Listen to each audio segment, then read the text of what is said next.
Ugh. Wait, is my microphone working? Yes. Hello. Oh, one second, I have to pull up the chat again. Akusa! Welcome in, Ethan. How's it going? Yeah, yesterday was not my greatest day. Unfortunately, like, I don't know what it is. Like, Minecraft is a very cozy game. I do enjoy playing it, but I don't know. I'm, it's a completely different experience, like, streaming it. Oh, music loud. Good. How's the hop voice? Hopefully we won't run into hops today. But let's see. I had to get some stuff up real quick, so give me 1 second, because of course I'm not ready. All right, mirror box is there. I think I'll use. I think I've been using this controller lately, so we'll just keep using this one. Oh, I see what's going on. So I was testing some Dreamcast stuff, man, because I got some new games for it. Saying you got new games for an old system is kind of funny.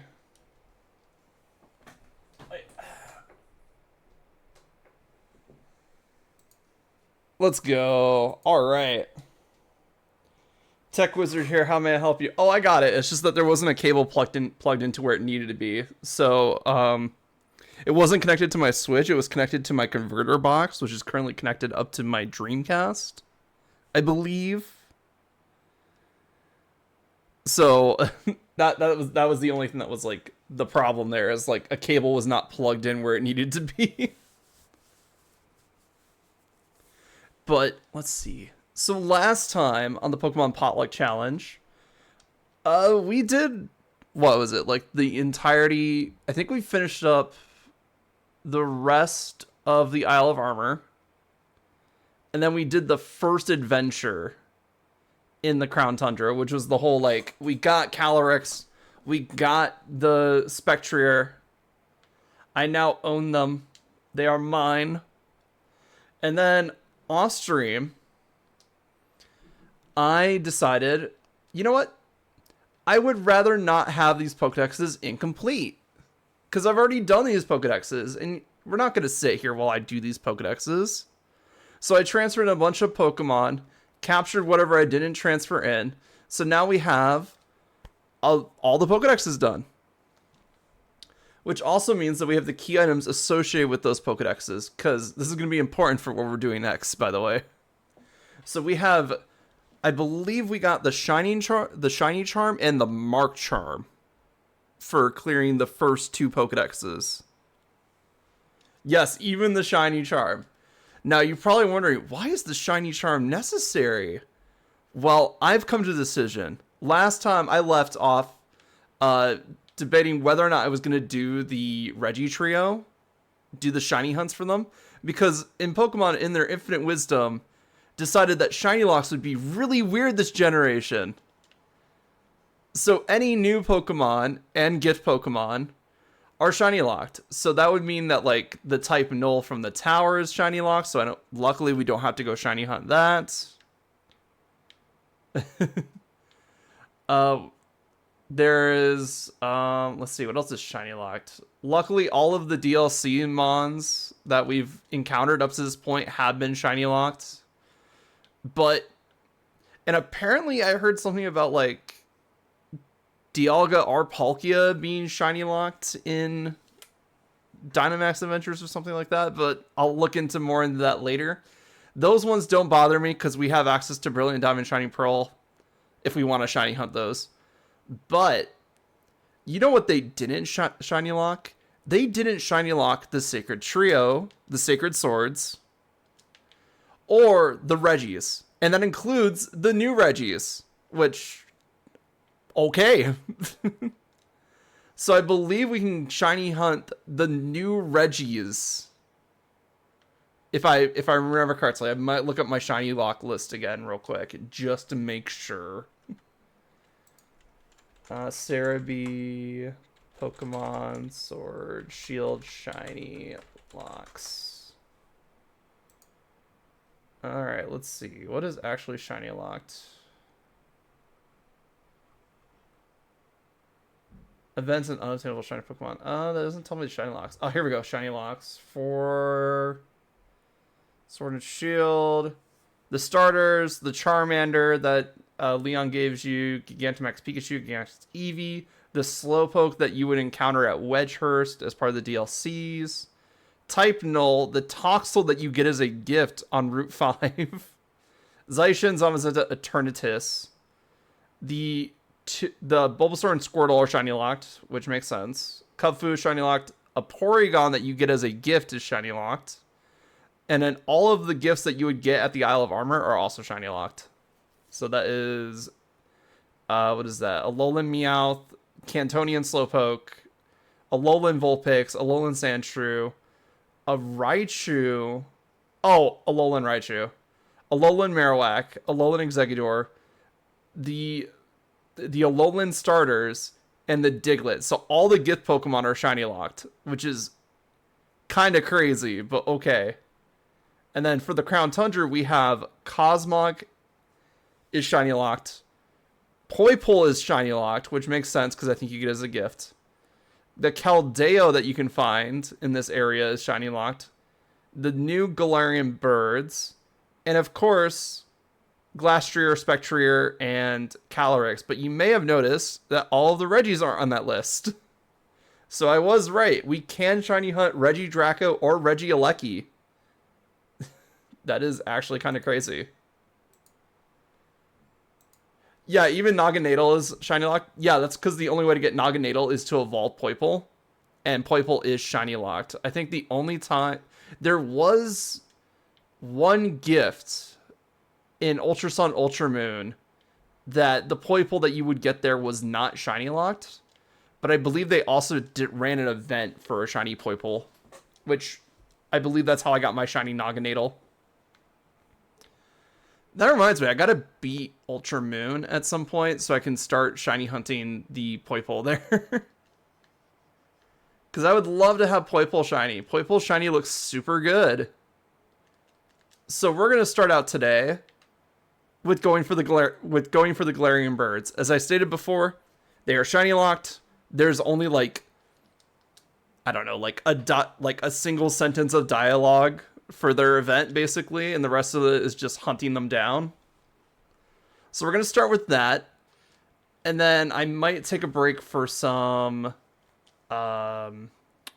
raids, maybe even a battle, who knows. But basically I just want to focus on the story events first, and then we can focus, and then after that we'll probably do some like stuff to wind down from the story events, and then if I feel up to it, we're going to start shiny hunting one of the Regis. Now, I'm not going to start shiny hunting with the big one, Regidraco or Regieleki. I'm going to start with the other three. Because why not? Gyarados.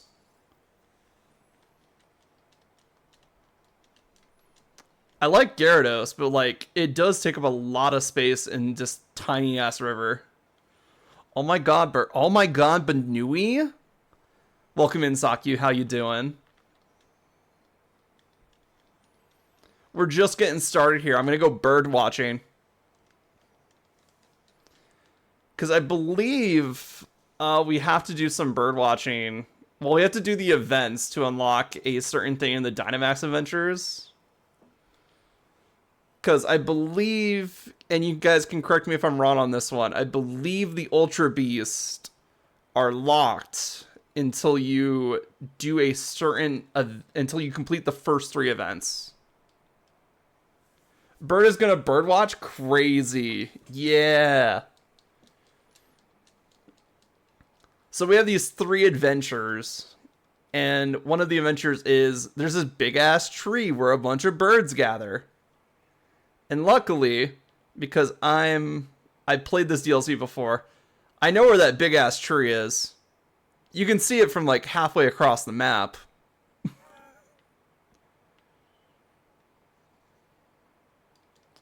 The big thing is that you need the bike upgrade, which is why I made sure we went to go get the bike upgrade before started doing the Crown Tundra stuff. Because it would suck if you just got started and it's like, oh, you can't do the tree. But the other part I like about the Crown Tundra DLC is that we get the fossil Pokemon just roaming around as wild Pokemon. And I believe all of them show up in both versions of the game. So like Tyra, Amura, Kuboto. I don't think I've seen an Omastar actually, now that I think about it. But like we got Anorith. Also, now that I think about it, I don't think I've seen Laleep around. There might be some sort of exclusives for the fossils now that I think about it. But I know where my favorite ones are. Please stop. Why? We're just talking about fossils and some old ass Pokemon.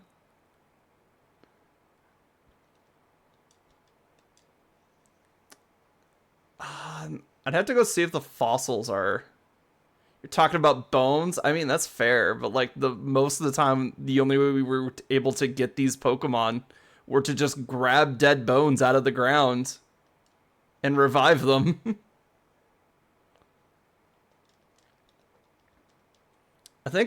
I remember shiny hunting Anorith here. I never got the shiny Anorith, by the way.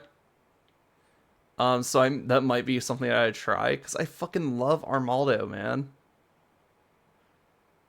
Plus, like, they put it right here. Look at that. Look at that boy. Look how perfect that boy is. You and your shiny hunting. Look, with Pokemon, you have to make your own fun. Some people, that's running 300 randomizers. Other people, I just want my Shuckle a different color. That is it.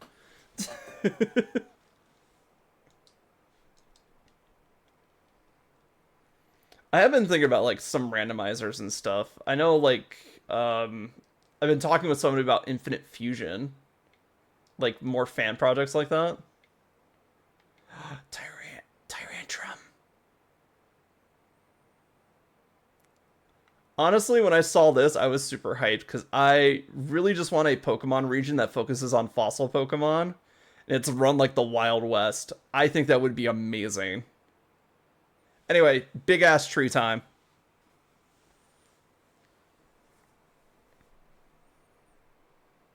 That would be amazing. Exactly. See? Imagine Jake Marshall, but an entire Pokemon game.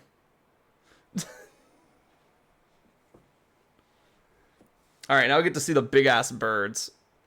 So these were really cool when they came out, because these are alternate versions of the Kanto legendary birds with different typings and all that, and it was really cool to see Pokemon really play around with certain designs. Especially for like the OG birds. I'm super hyped for I was super hyped for the Galarian birds. And they're still really cool.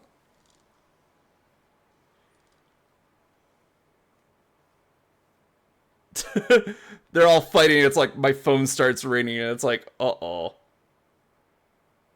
They found me. Bird Boy hyped for birds? Shocking. Listen here. You get hyped every time even someone just mentions the word bunny. We are the same.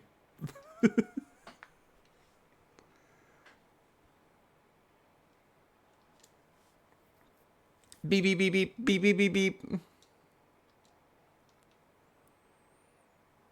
Oi, oi, it's me, Peony. Listen, I wanted to ask you something.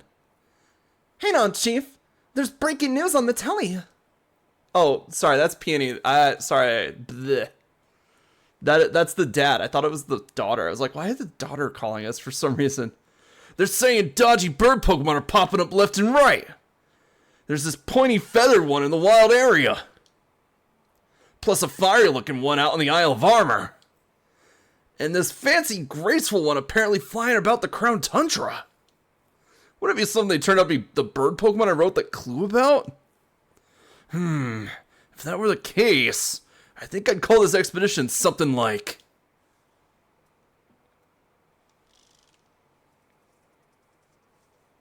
A legendary tree of the legendary 3. Now I've gone an ultra mega completely forgot what I called you for in the first place. Well, life's too short to sweat the small stuff. Ta, Chief. Is it sad that the only reason I got that was because he called us Chief? Like, the only reason I caught on that it wasn't Peonia was because he called us Chief. Let's see. The bird of orange dashed off to the wild area. The bird of black flew to the Isle of Armor, and the bird of purple set off across the Crown Tundra. Thane, welcome in. How you doing? Thank you for stopping by stream. How you doing? What's up? Please, BRB a sec, no problem.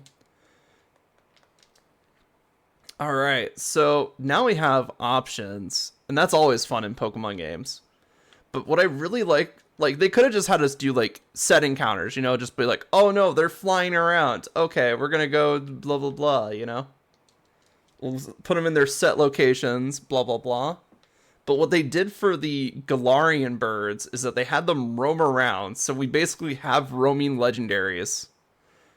But I'm gonna go after Articuno first because I love Articuno.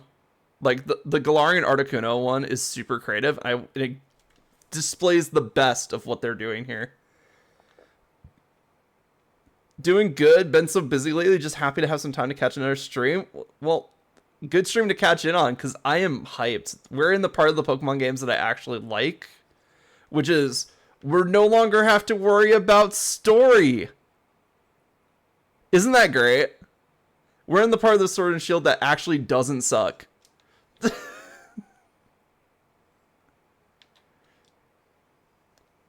Yeah, freeform, exactly.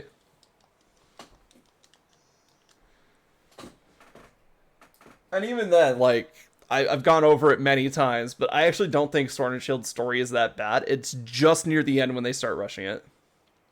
This is Grubble, by the way. Oh, did you change your name? Happy early Memorial Day. Happy early Memorial Day to you too. Why isn't this one glowing? I can't even put a wishing star in this den. This must be a special den, but what could be in there? Huh. Yeah, new name for future endeavors. Alright, Grubble. Do you want me to still call you Grubbleman, or do you want me to call you Thane?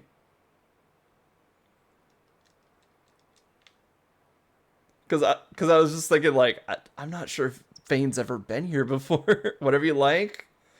I think I'm just gonna call you Thane then, because that way it's like matches the title. And obviously, if you change the name, you're thinking about like future endeavors, and you're eventually gonna swap over to that name anyway. So I think I'm just gonna keep calling you Thane, if that's okay with you. Works for you? Awesome. All right, and you caught us at a good time. We are going to be going after Galarian Articuno. So they could have done the normal roaming legendary thing, hide it in the grass, blah, blah, blah. What they decided to do for the Galarian roamings... Whoa, you know, 2 people who recently branded names. Crazy. Yeah, exactly. Oh, you had Grubbleman tied to many 2 RL things? Makes sense. Makes sense. There it is. Articuno's right over there. But yeah. Can we battle, please? I mean...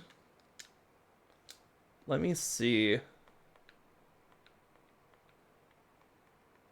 If we do like level 50 flat rules, I'd be okay with it. Let me heal up though.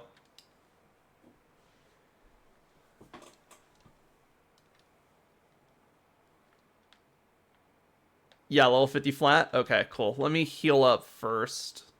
I will be using this team because I don't really have the time to go train up another team. Let's see. I think I might have already made sweet coconut milk, but let's do it again anyway. Time to cook.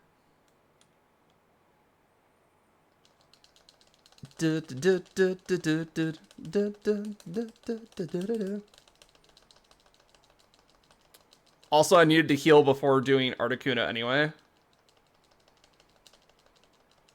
By the way, once you mess up on Articuno, it's gonna take a really long time for it to respawn. Nah, nah, nah, nah, nah. We got it. Articuno first try.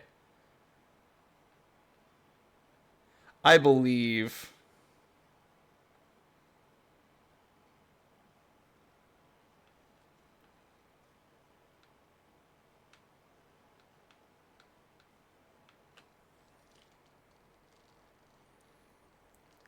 Because the thing was, people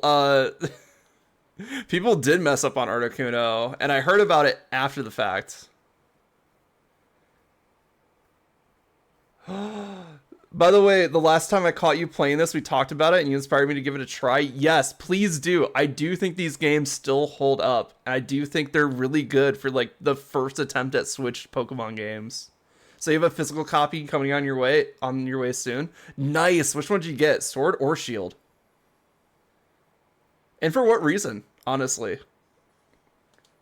Oh, I did not make a sweet coconut curry yet. Okay, that's another one added to the list. Oh, I should look around. All right, no new Pokemon added. Excellent. All right, it is time. Shield, because every game I've ever played, I call myself a Shield main. Thought it was fitting. Exactly. Shield has, honestly, in my opinion, Sword gets some memorable, like, exclusives. I'm thinking, like, Surfetched. I'm thinking, like, what else did they get? Anyway. But let's see. So, let's see. So I can set a code here. Alright, just go from one clockwise. And make sure you're online.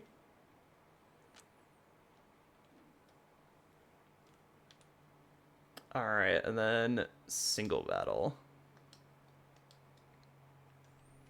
Do do do do do do do do do do do. But yeah, what actually are the Sword exclusives? I have no idea. since we're just waiting right here. Let's see. Version exclusives. Machamp, Farfetch, Pinsir. Oh, Omnanite, and I'm guessing one of the other fossils is also version exclusive, isn't it? Well, that sucks.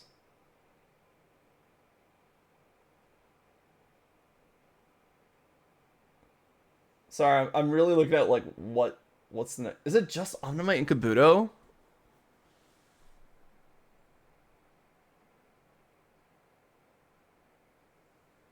It's so weird that they just like singled those two out as like these need to be version exclusives. Anyway, back to my original point. So let's see, what Pokemon did Sword actually get? Machamp. Machamp's good. I like Machamp. Farfetched, aka, and also aka Surfetched.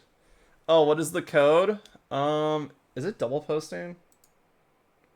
Oh, okay, you're double posting. Okay, that's fine. So the code, we'll set it up again. So you start at 1 and you go clockwise. All around the outer edge. That's usually what I do. It's either clockwise or counterclockwise. I'm lazy.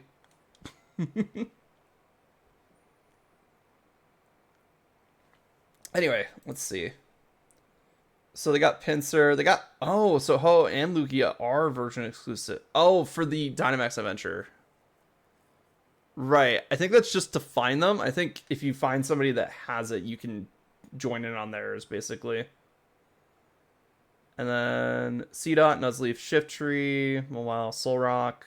We got Lunatone, and it's better. Haha. Sucker. Oh, you got... Sword did get Salamence, though. Dang. Latios, Groudon, Dialga. Basculin, Red Stripe. We got Blue Stripe for Shield. Does not matter. Wait, Darmaka is Sword exclusive? Okay. That makes sense, I guess. Alright. There we go. I'm gonna start searching now. Let's see. Scrafty. Sorry, I'm gonna stop just reading them all off and just start looking through them. Sogleo makes sense. Stonejourner, Indeedee, Male, and Zaishin makes sense. And then Flapple, you can get an item for sword to evolve it. So nothing too crazy there. Yeah, I'm gonna go on record and say Shield got the better exclusives. Hands down. Because there's just a lot more Shield Pokemon that I like more than Sword Pokemon. Oh, participating team. I didn't give them items. Oh well. And at least we got Xerneas better than Yveltal. True! Oh, you do love the new Ponyta, so you're looking forward to that. I didn't know any exclusives before ordering. Oh, that's fine. You don't need to know the exclusives. Is it like full team of 6? Because this could go a while then. Yeah, it is full team of 6. Alright, so who do I want to be the... You know what, Fulgur's not going to be a good one to switch into, so probably a good one to go first. And then at that point, it doesn't matter.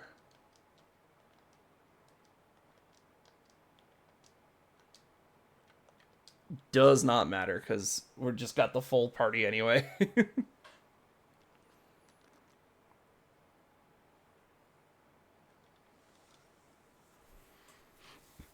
I wonder if I could teach Fulgur Volt Switch at some point. Because he might be a good starter.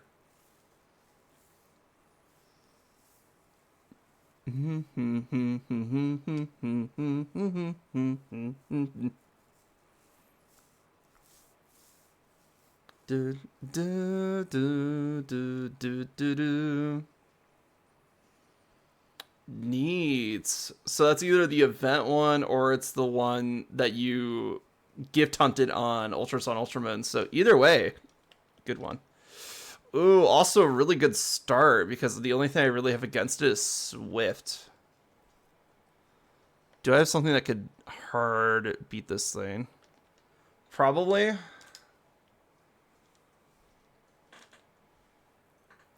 I guess we'll see here.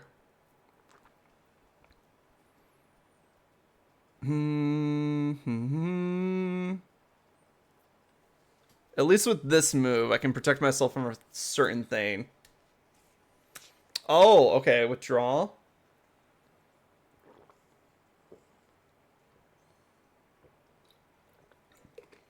Okay. Like one. Dauntless Shield. Which is good against a very, actually with Zeraora, I might just want to Iron Defense here. I really want to get Lycoin just settled in here. Yes! Close combat was a good... I was actually expecting close combat there, but I'm not surprised Zeraora outspeeds. No, impossible! I have the power of God and anime on my side. Let's do a crunch.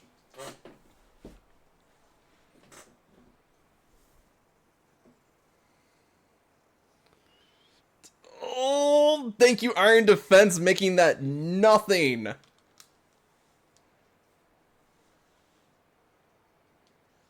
Oh, what's that? Oh, is it citrus? Leftovers. Okay. In that case, I know what I must do. I have power of Ash. That's fair, but have you met the power of God in anime? Close combat doesn't kill here.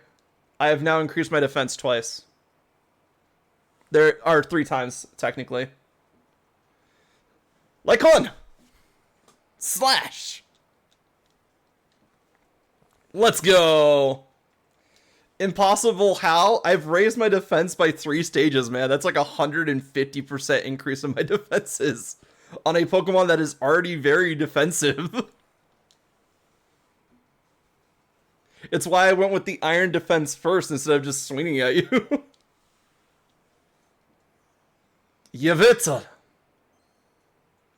Alright, let's see. Dark Flying, if I remember correctly. Oh. Let's see. I forget if you're special attacker. I think you are, so that would kill me for sure.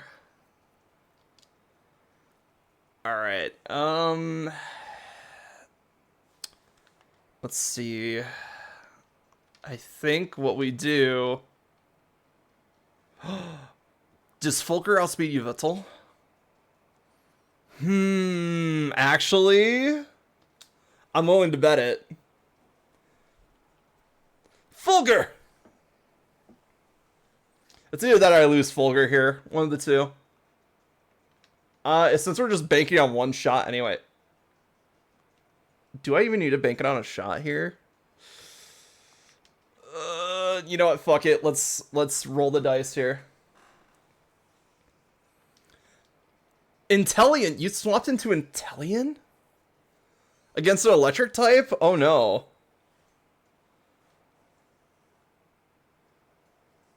I mean, I agree with you. I think Yveltal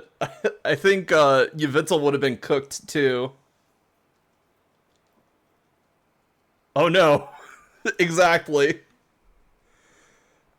I was wondering what the plan was, because I was like, okay, if Inteleon survives this, I don't think it outspeeds Manectric. Alright, so a Gengar. Let's see, you have 3 Pokemon in the back. I know one of them is well, I know what your entire team is, but I think we're gonna go for a Discharge here. I'm gonna see if I can get the paralysis off. Let's go! And the paralysis procced! That's amazing! I don't think another Discharge will kill, so let's try Thunder. If he has a ground, if you have a ground type, you could swip into that and basically make Fulgur just kind of useless, honestly. The thing is, I looked at his team, but I have no idea what his team was. Oh yeah, it was Xerneas and Yveltal for some reason. Interesting. Alright, Fairy Auras. Ooh, if you can get Geomancy off on that Xerneas. Geomancy is really scary. I think in order to avoid the Geomancy, I'm going to have to do this. I think it's time to pull this out. It might be a bit early for this, but I think we got to try it. Because this way we at least get 100% accuracy Thunders. And that's just pure damage, baby. Manectric! Big!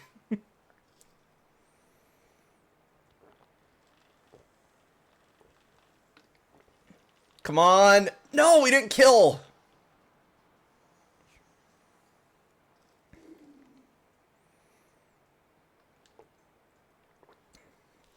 Okay, he's got the Geomancy off. Now here's the real question. With all the stat boost.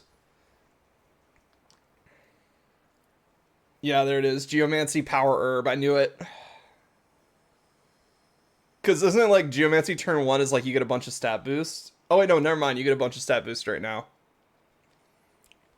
Alright, so your special defensive and your... Oh wait, I can do this.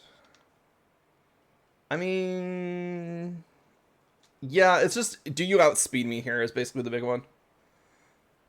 You don't have enough HP to make a substitute. Let's go! Oh no! So, the answer is you did outspeed me. And I did not kill you, damn it. I don't know, we did a lot of damage to you already. Substitute was a risky gamble right there. There you go. That's what I was expecting last time, honestly. However, let's see, is there something I can turn off fairy? It was like Litecoin, wasn't it? Fuck. Okay. Here's the thing, though. You have your Geomancy boost. You have to attack. Like, you could try setting up, you could try switching out, but the most likely thing that's going to happen here is you're going to attack.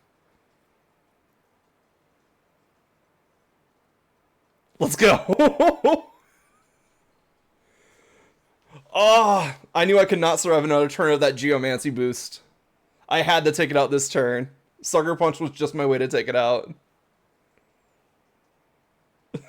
Bye-bye.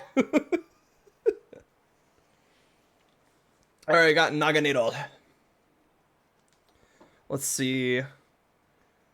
Actually, what's my remaining team look like? Hitomi, Darkly, Ayumi.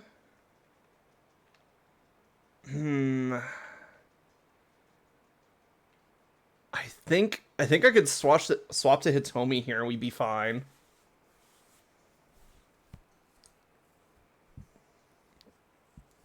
Because I was debating turning you into a water type, but like that doesn't make any sense.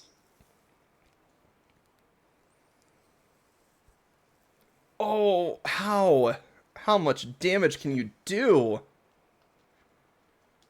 I guess I'm not. I guess Urishifu isn't very special defensive.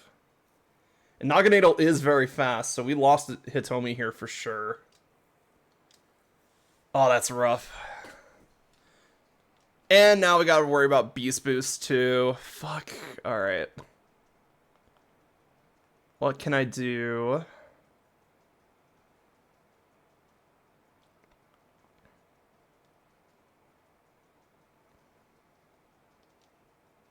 Let's see here. Yeah, no. The thing is that Naganadel is a very fast Pokemon. I don't think I have anything that would outspeed it at this point.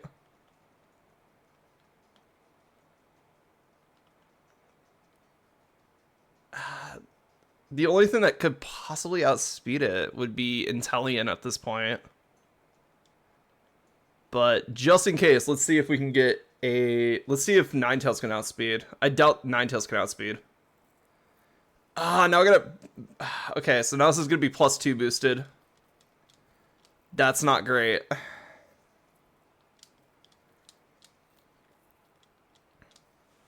Yeah, because my only way to, like... It's either that or I throw out Darkly, but Darkly has an active weakness against Naganadel here. And it's just because Ultra Beasts are fucking insane. The thing is, this is a special attacker. I guess we just...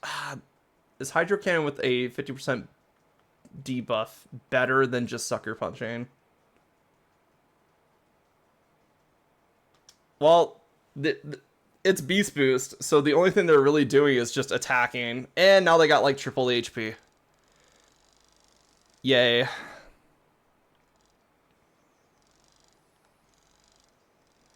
Yeah, like the Naganadel, if you let it set up Beast Boost, if it gets on the field and gets some KOs, Naganadel is terrifying. And now that you have like triple HP, there's no way Sucker Punch is gonna win.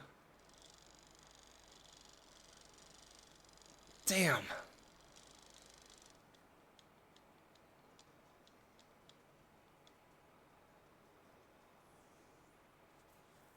And now you have like +3 on your special attack, and I have no way to reset it, so this is just game over right here.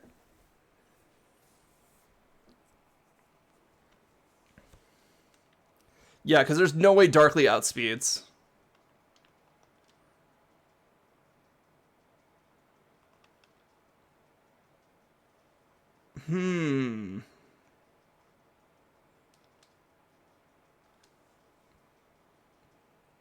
It's either I die or I get an attack off, so most likely death, because that's super effective +3.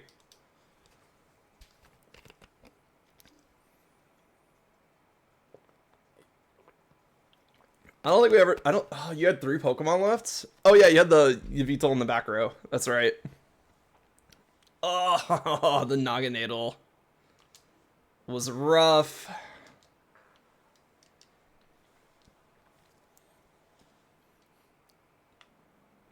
I mean, that's why the Ultra Beasts were really strong in Sun and Moon, too, is like Beast Boost as an ability is really, really rough to play against. Give me 1 second. I'm going to disconnect. Yeah, GG's. Good games.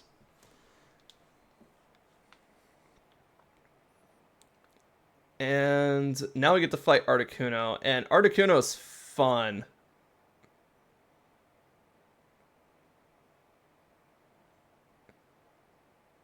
Because now I did not pay attention to which one was the real one. Can I just walk away? Does that count as a force loss, or does it just like reset? You know what I'm gonna do? I'm gonna fly away.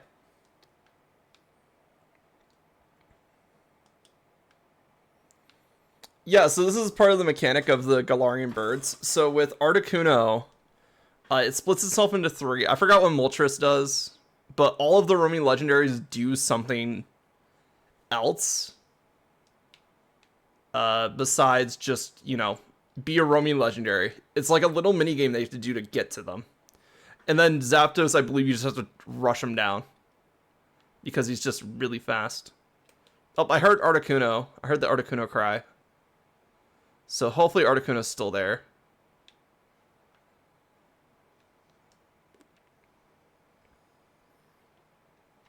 I think I was supposed to pay attention to which one, like, initiated it. Because I saw a little movement before he started, like, shuffling himself around. But I wasn't paying as close enough attention to tell you which one was doing that before.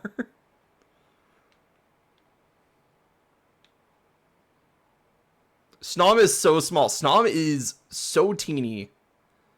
It's so adorable, but it is so small. Honestly, one of the best designed Pokemon from this generation. If I had to pick one Pokemon that was like, this is what defines Gen... Was it Gen 8? Yeah, Gen 8.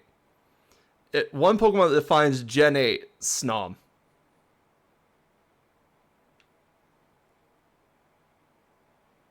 Why? Because everybody knows what it is. Snom is so good.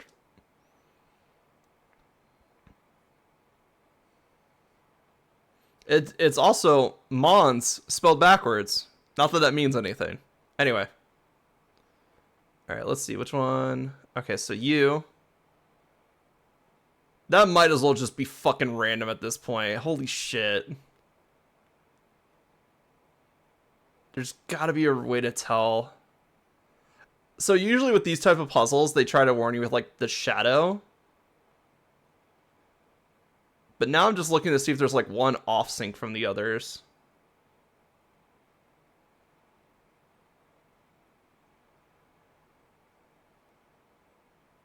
Like, I actively tried to watch that, and I could not keep up with that. They literally just said, okay, it's fucking random.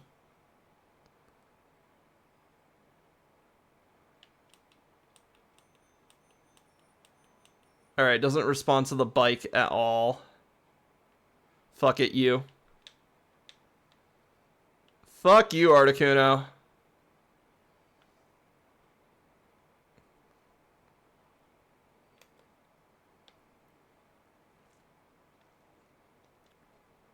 Alright, and then Articuno went this way, right?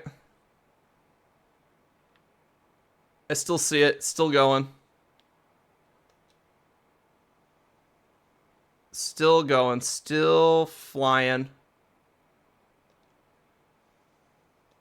Don't know how I'm going to keep up with it, honestly. Because in case you don't know, in case you haven't noticed, it's in the air and I'm on the ground. Big Borb. Yes. All right, where'd it go? Oh, there it is. I see it.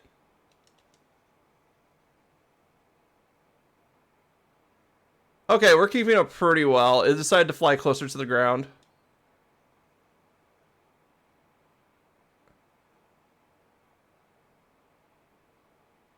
Okay, that time was slower. I can actually keep up with that one.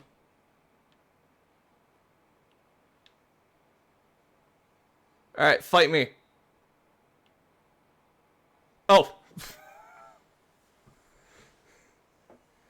There we go. I guess most people just didn't see it fly off. So they're like, "Oh, it must have disappeared." But I think the more times you do its its little like cycle, it goes slower and slower until you fight it. Let's see. I'm a bit worried that I can one-shot this, especially with a super effective hit, but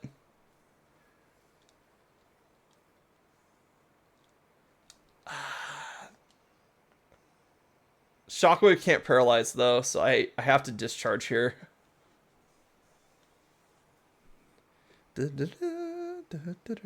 Oh, just barely. Come on, paralysis too, please. Okay, okay. I'll take the low HP.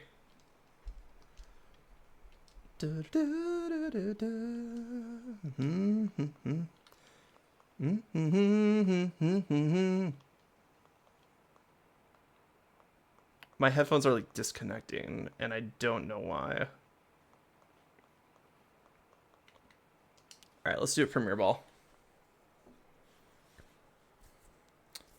One second. I'm gonna swap my headphones because these ones aren't connecting that well. I wonder if they're trying to connect to two devices at once.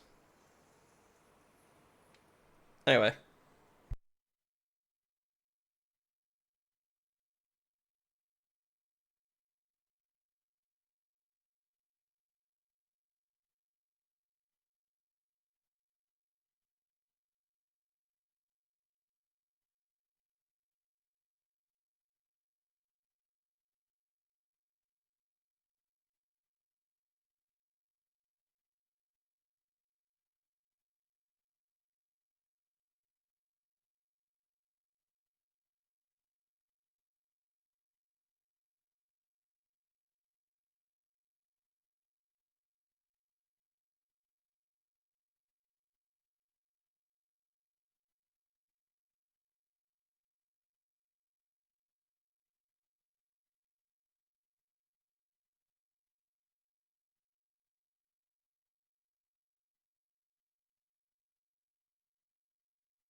All right, I'm back. Sorry, I had to swap the battery in these headphones real quick. You're making a very powerful Ultra Beast team that will beat you in round two. Oh no. I'm so scared of the Ultra Beast. All Ultra Beast team?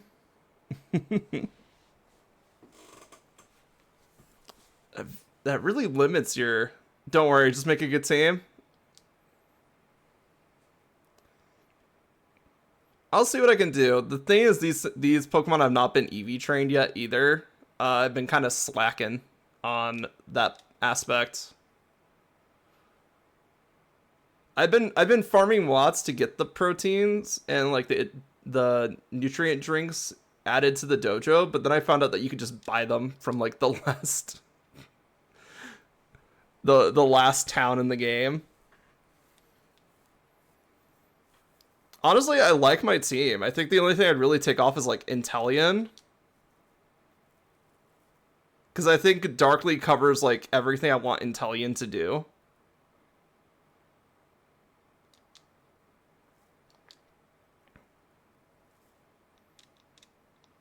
While also having just access to the really powerful fairy typing. So really, I just have to figure out a way to deal with like the Naganadel, really. Because I can't fairy it, unfortunately.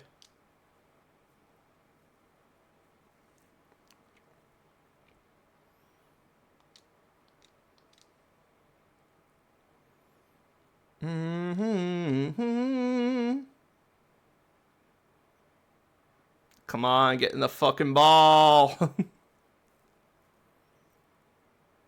It is nice that I have Darkly here, because Articuno, I think, is a Psychic Fairy, or at least it's using Psychic and Fairy moves.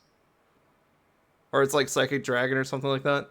Either way, one of its typings is Psychic. It might be Ice Psychic for all I know.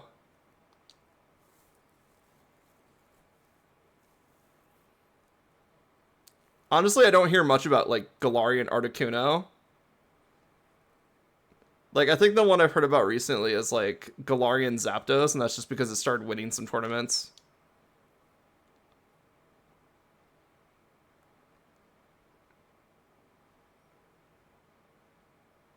Oh, come on.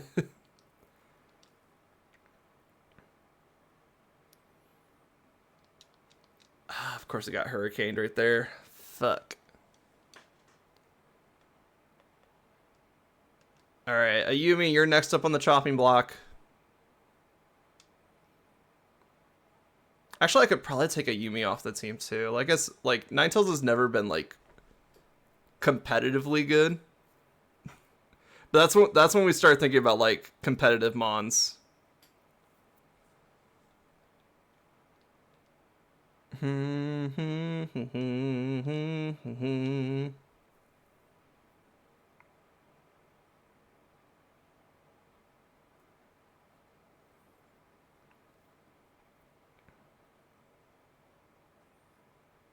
Freezing Glare? Ooh.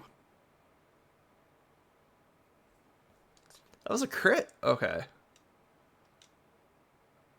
I'm gonna use all of my Premier Balls just for this one encounter.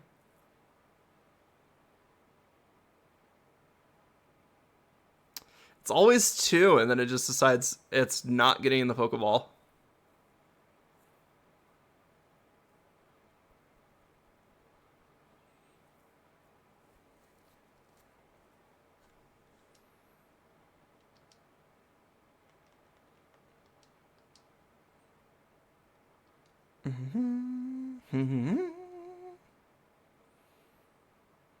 I'm not sure how we're gonna do typing wise, because like the steel should resist the psychic, or like the psychic typing, but then like the fighting's weak to it, so at best we're neutral. But as long as I can catch it in this Pokeball, we don't have to worry about it. Alright, it's neutral.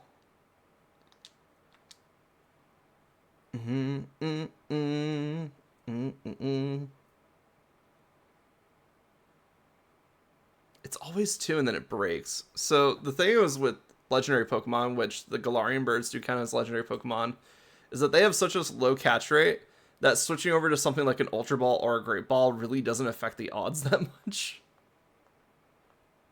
Same for like every other ball except for maybe the Timer Ball. Which, if we do get to a certain point, I might just start tossing Timer Balls, honestly. Let's try just a regular Pokeball. Let's see if it likes a Pokeball. It's also why most of my legendaries are in Pokeballs, because like they're the cheapest Pokeball, so if they break, I don't mind them too much.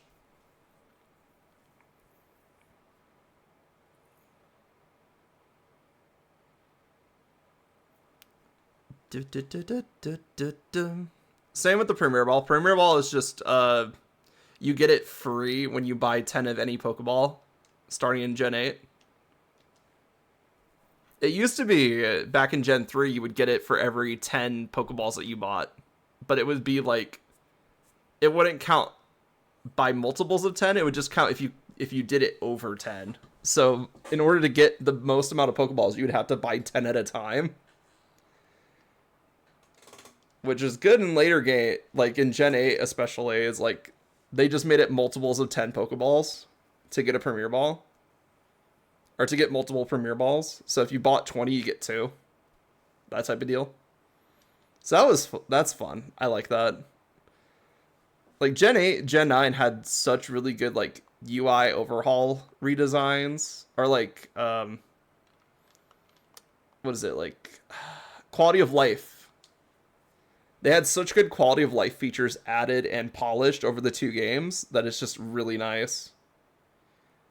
You like a premier ball? You do not like a timer ball, apparently.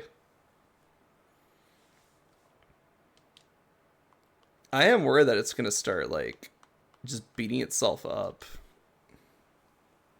But I can't really do anything about it until I capture it. I mean, I did save before the encounter, so like even if we lose it, we're not gonna lose it, quote unquote. Do do do.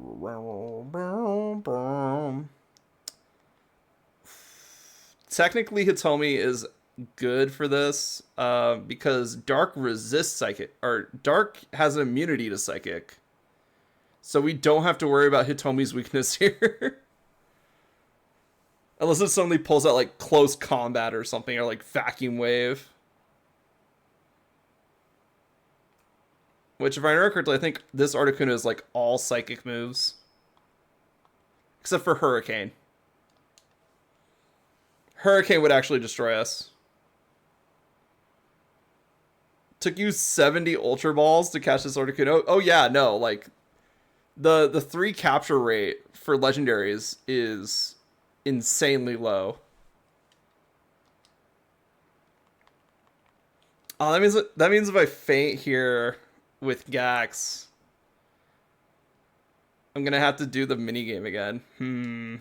I think we just throw a timer ball and hope for the best here. Damn. Could you miss with a hurricane for once? This bird, I swear. Hurricane's like a what? 70 accuracy move? Yes! Alright. Articuno captured. We did have to switch to the timer ball for that one, but that's fine. Alright. What should we name the Articuno?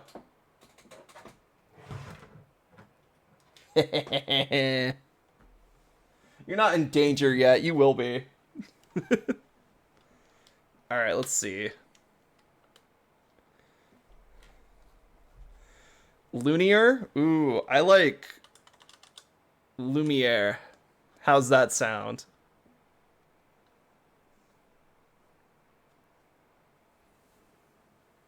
Name it Lumiere. Okay, fine. I will spell it like something like that to make it more bird theme. How's that?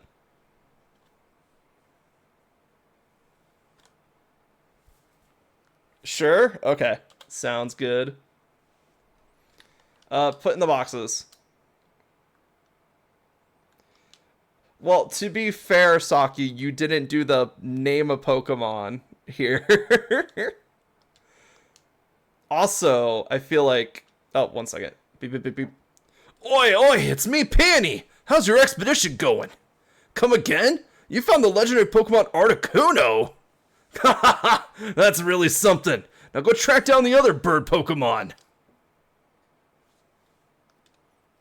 You didn't even acknowledge bird. Okay, fine. We will acknowledge bird as a valid name suggestion. However, Lunior wins. Oi, oi, oi, vaca! Where would Moltres be? Now that I'm thinking about it. Because I know Moltres is on Isle of Armor, but I forgot where. Well, I heard the Moltres, so it's around here somewhere. I should probably heal my team before I do anything else, though. Use ear of the whole mic in my ears? Good. The only survivor right here, baby. Starter privilege is strong. Alright, let's see. Spice mix. Let's go. And then...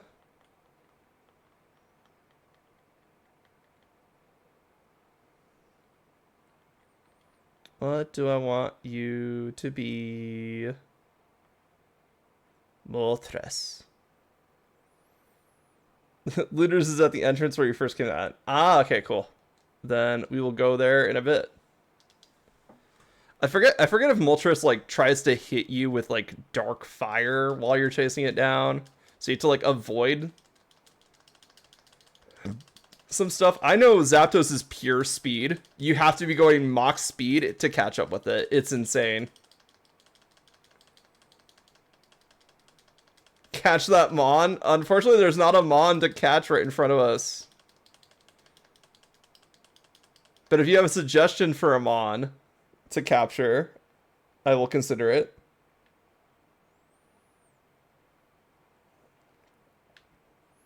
Actually, now that I think about it, I think Catch That Mon was meant for, like, Nuzlocke. Or, like, other challenges of the like. I'm actually not sure what, like, Catch That Mon would mean, like, in context. Maybe I'll just turn it off and refund points here. Catch the Moltres and name it Hyperion and Zapdos and name it Garuda. I do like Hyperion.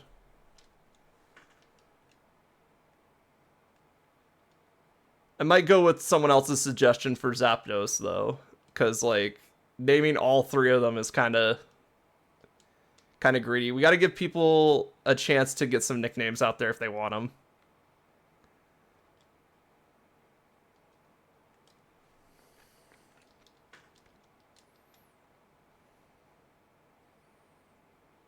All right.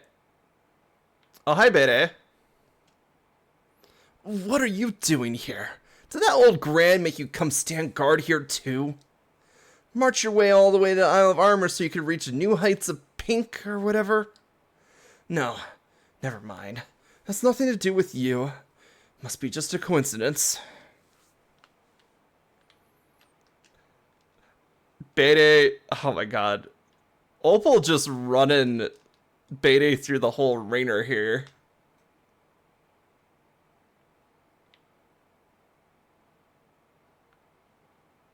I heard it.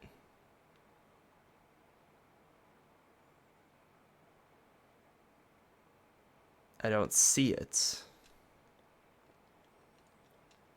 Let's save before I get into a fight here.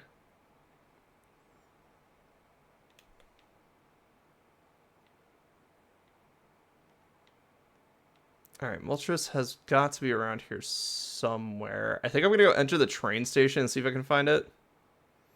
But when I exit, because I feel like it was at the dojo. And then it went somewhere, and I couldn't see it because I was right next to the... I just came out of the dojo, and I had to look up to see it. Or you're right there.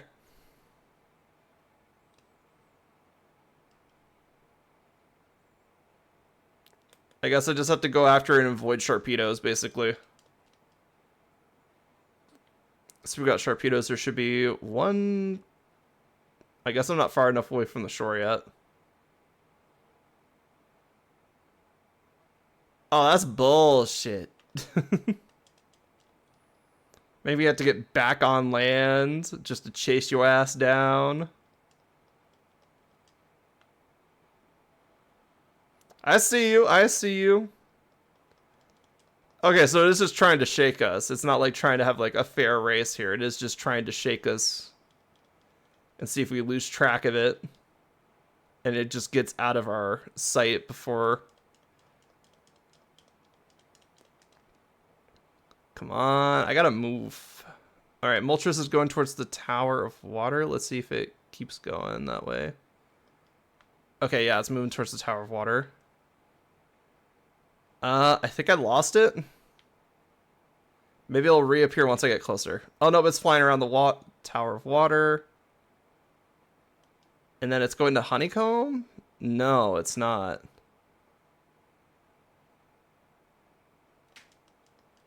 Alright.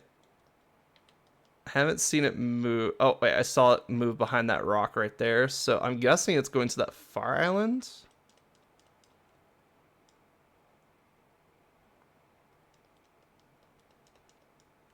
Alright, Insular Sea. I see a Sharpedo coming. Not a great angle for a Sharpedo to be coming at me, but somehow I avoided that. I'm not sure how.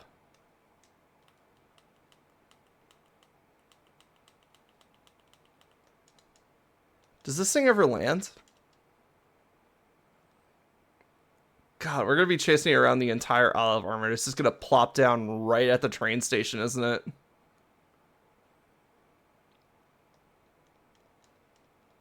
Alright, I'm going to try and cut it off this way, because no sense in following its actual route.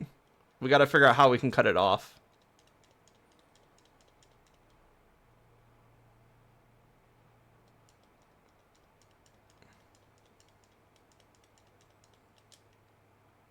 I'm surprised we haven't come across... Oh.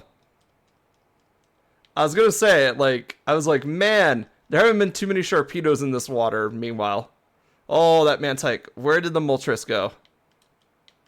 Fuck. I looked away for a second.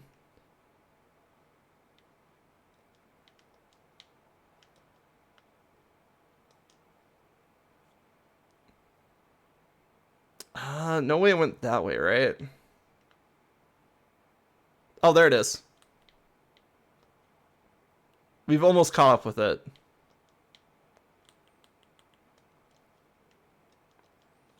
Alright, so you're gonna go this way.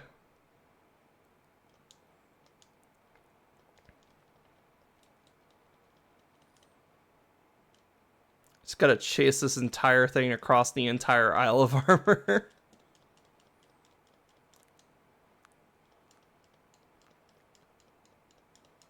Yeah, Moltres could be Hyperion. Oh my god, why is it so fast? Oh no, it just restarted its route, didn't it? Well, lucky for me, I kind of know its route now, so hopefully we can catch it off up here. So I'm going to try and see if we can cut it off at, like, the Isle of Armor, the dojo. Rockruff, not now.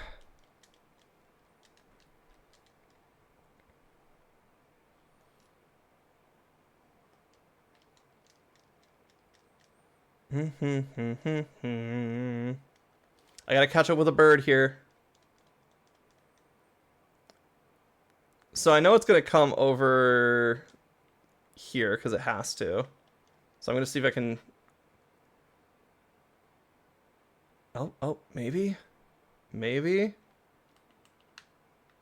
Haha, sucker. I found your pathing.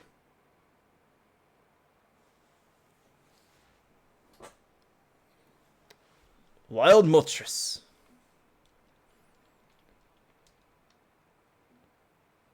Now, the Galarian Moltres, despite looking like it's on fire, is actually flying dark.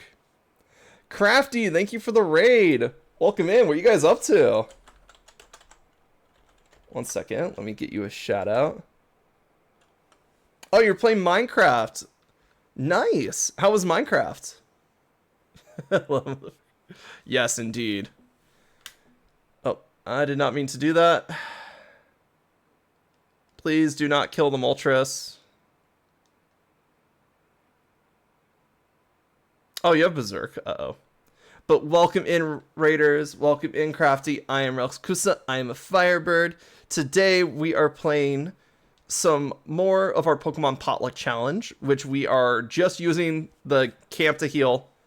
And we've beaten the main game. We've beaten the Isle of Armor. Now we're working on the Crown Tundra. But I am a variety streamer with a focus on JRPGs and creature collectors.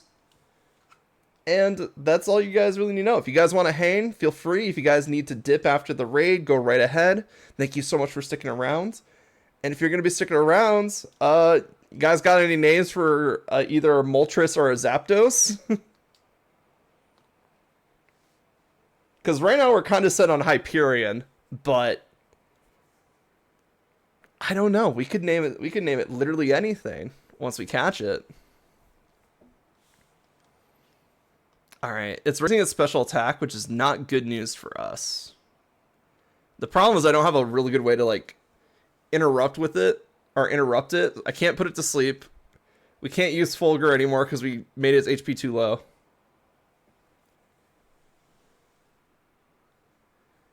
But the Moltres is Hyperion for sure, or Achilles, or even Dread Phoenix. I mean, yeah. I do like the Galarian birds. I like the typings that they made for them. I also like their designs. Moltres looking like it's on fire without actually being on fire is really good.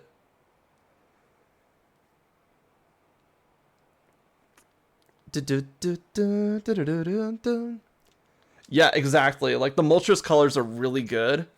I think it was really funny because for a while on Pokemon Showdown, people were putting Galarian Moltres on their teams, but then making it the shiny variant because the shiny Galarian Moltres looks a lot like just base Moltres. It is hilarious. Yes, and they're popping. The having the dark black and the like, what is it, like blood red with some pinks in it to give it like a fire look. The contrast is really good. I love this Moltres a lot.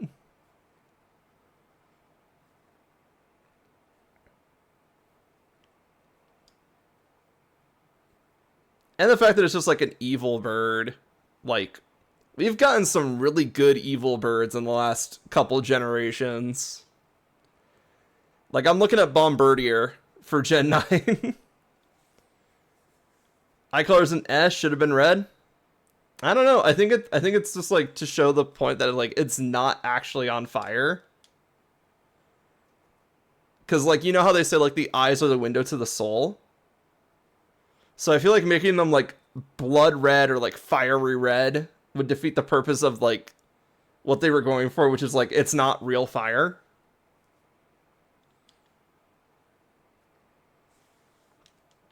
Hitomi survived that? What the fuck? Get in the Pokeball! Damn it! No, Hitomi's dead after this. Hitomi toughed it out twice?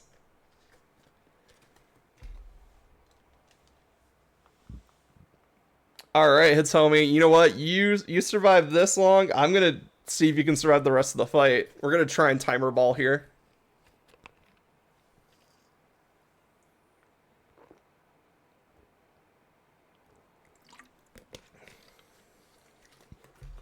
Hold the line, Hitomi. Hold the line. You know what would be really fun?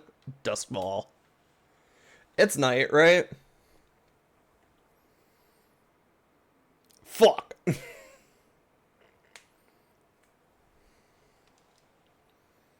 Hitomi avoided with the shout. Hitomi surviving on 1 HP in a dream here for like 5 turns. It didn't work.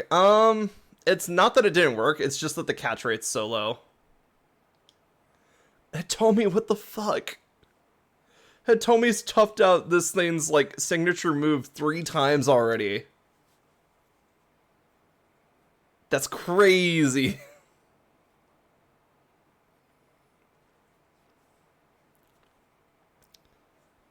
Yeah, the problem is like the Galarian bird's catch rate is already so low. Even slight modifiers like the Dust Ball and stuff like that, even when used in the right conditions, can still just not work. Bro, she like Goku. She wouldn't give up to Frieza. True! Hitomi is our queen. We stand Hitomi. Fuck you. Get in the ball. It matches your color scheme and everything. Just get in the ball.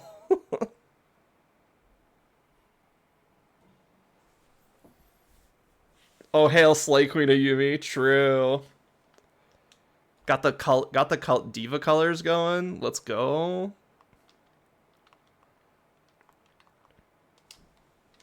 But yeah, especially with legendaries. Especially with legendaries, like, using Ultra Balls is actually kind of a waste. Because you go from, like... What's the Ultra Ball modifier? Like... I know it's not 3 times. That's a Go thing. It's like, what? 1.75? Maybe 2.0? So basically, you go from a 3 catch rate to a 6 catch rate. And that's nothing. Now, if you like Ultra Balls and you like how they look, and you want the Pokemon in an Ultra Ball, then go all means. But like, you're not getting that much more benefit for just using Ultra Balls. Which is why I just tend to chuck Pokeballs at legendary Pokemon until they're caught. Wait, crit capture? No! You can fail a critical capture? That's actually kind of insane.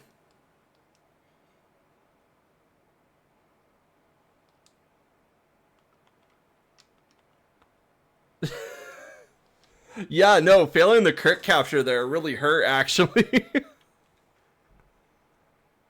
Because I was like, oh wait, did we get it? No. Just more of Galarian Moltres' bullshit.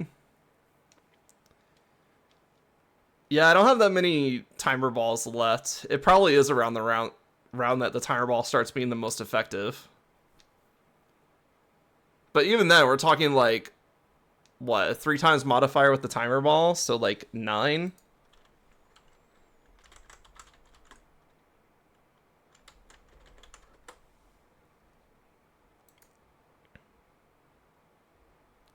Unfortunately, they don't tell, like, they don't give me any information on what the Pokeball do to the catch rate. Let's see. Oh, here we go. Dusk Ball. If it's caught within a cave or at night, it's ×3. However, any other time the catch rate is 1. Okay, and then Timer Ball. Because I'm looking at the background, I don't think it's quote-unquote nighttime yet. I think it's dusk.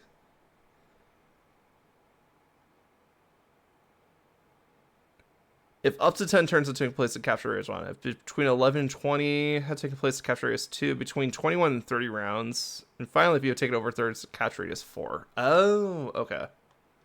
So we have to wait a little bit for the catch rate to be up a little bit more.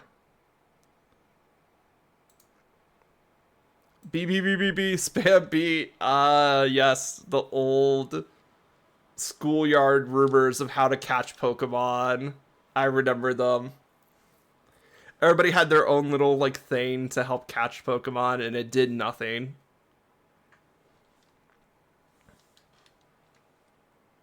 B.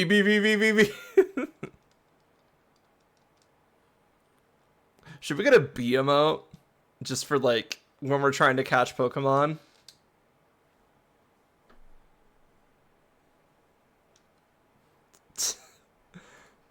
Alright, F emote? F emote sounds good. Let's spam F emotes to help the catcher.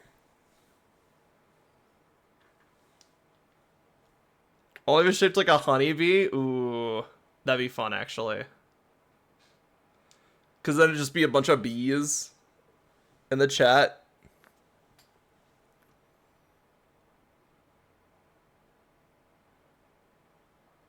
Oh my god, we caught it. Let's go! Dusk Ball, baby!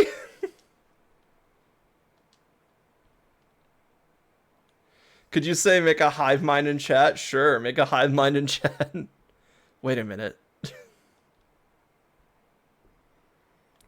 Oh, I forgot to name the Moltres. That's my bad. Oh. Oi, oi, it's me, Peony! How's your expedition going? Come again? You found the legendary Pokemon Moltres? That's really something. Now go track down the other bird Pokemon.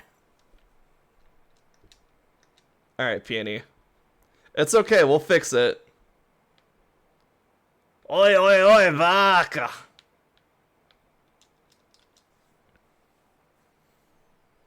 It's fine. We'll give it a name because guess who the original trainer is? It's me. Hi. I'm the OT. It's me. It's me. When you're the original trainer, you can rename it as many times as you want. So, Psychic Flying. I should put this in a spot that I'm not going to just toss them.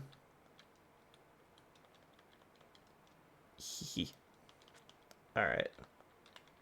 There we go. Let's see. Rate a nickname.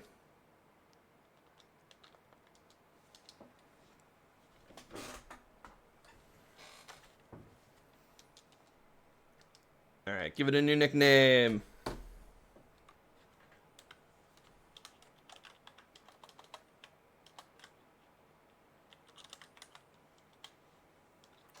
Hyperion. Use double edge? Nah. Double edge doesn't exist. You saying I do a ton of damage, but then I have to hurt myself? Nah. That's what confusion's for. Let's see. Use hypnosis. Well, okay then. Did it work? It worked. Oh, Sakyu, funny that you did that. I literally just saved, but I'll do it again.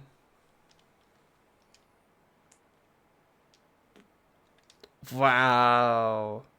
Look at that eepiness.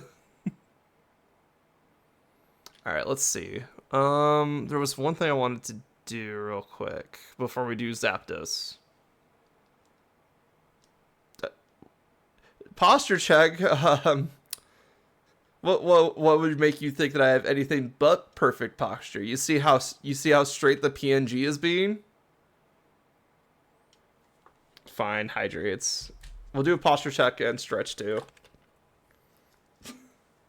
I don't have that much power rate. I'll have to go get some water.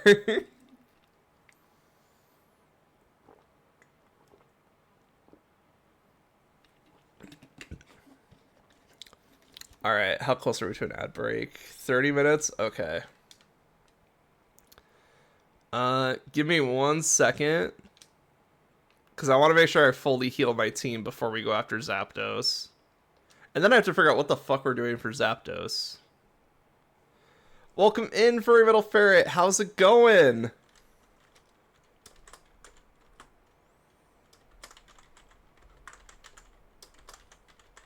Sakyu, I get it. Give me a second. God damn it. Oh my god, so many hydrates. Why did I increase the hydrates?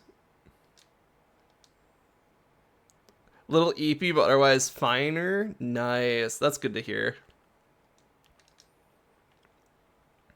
Oh wait, I should probably do a full heal at this point. So we gotta do our full heal one here. Apple and cherry berries. I've been consistently getting Copper Raja class on this combination alone. So this is just like our go-to curry when we need a full heal at this point. Oh my god, bread! Yeah, we'll do bread curry later.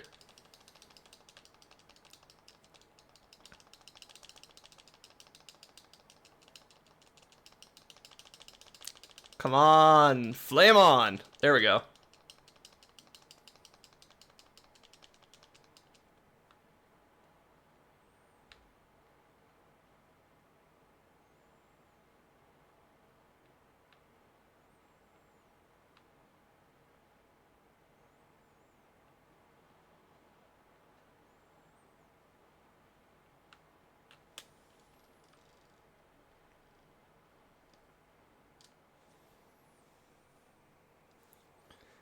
It looks like you're cooking that one Pokemon.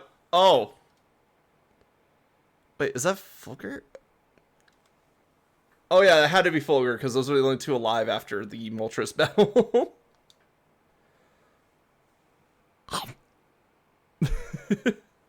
There we go, Copper Raja class, baby. Alright, what do we got? Any new Pokemon show up? Any new friends? Hi, Fulgur. Hitomi's always asleep after we're done, like, cooking. Hitomi, you good?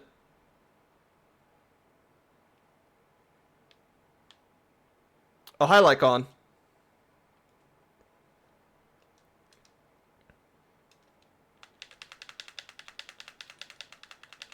Food coma, true.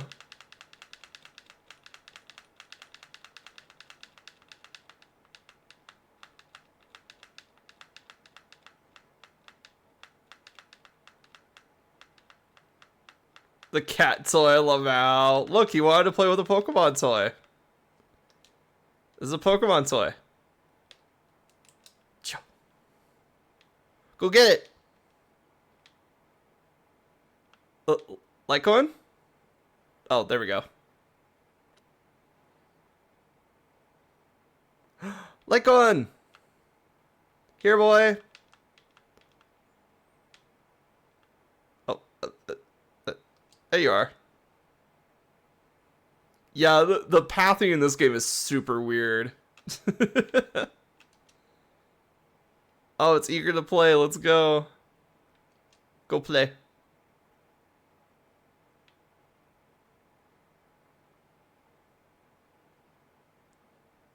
Hitomi Eepee.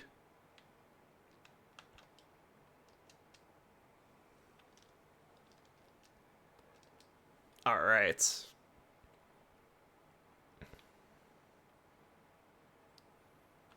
So now, how much money items do I have actually? Okay, we have quite a few. Let me see how much money I get from this. I might need more for what I'm planning to do, but...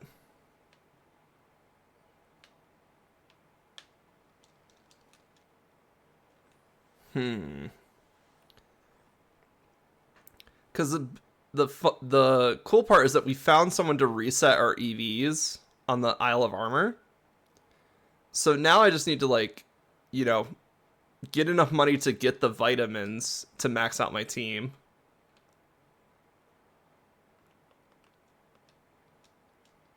But unfortunately, I'm just not sure how much money this is actually going to get us, because some of this stuff is really cheap, this stuff is really expensive.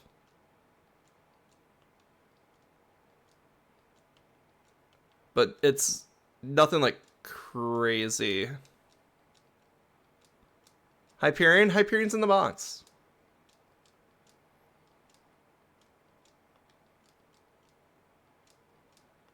Let's see. Yeah, let's see. It's like, what is it, like 10k per vitamin? So we'd have enough to get like one of our stats maxed out with this money right now. Unfortunate.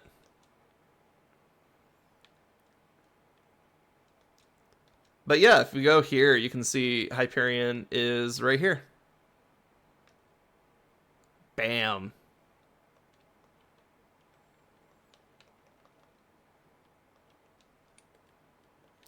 Yeah, the thing is we have the Zaishin, but we don't have like the rusted sword because since I had to reset this save file, it did not come with a rusted sword, unfortunately. And the giveaway for like the shiny Zaishin is done, so no way for us to get a rusted sword unless somebody trades it to us, which they're not going to, because, you know, if you have one, you have a Zaishin. And not that I would need the rusted sword, honestly. I don't plan on using Zaishin. Alright, so let's go to the wild area, see if we can find Zapdos. How am I going to deal with Zapdos? It's flying fighting, I believe. So we could paralysis it.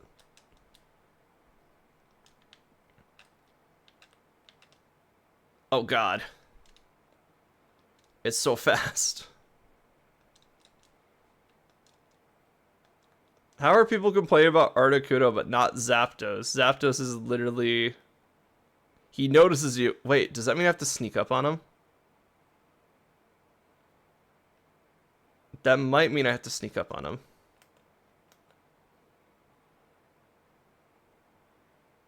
So let's go see where he decided to go. Okay, he's over there. Sneak attack. Because he's just going to run every time he notices us. I'm just going to move slowly then. And try to stay behind him.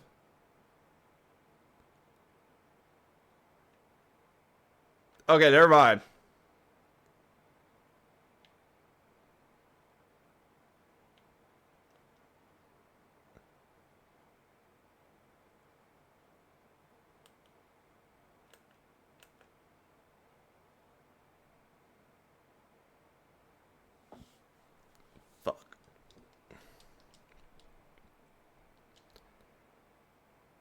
Do we just have to chase?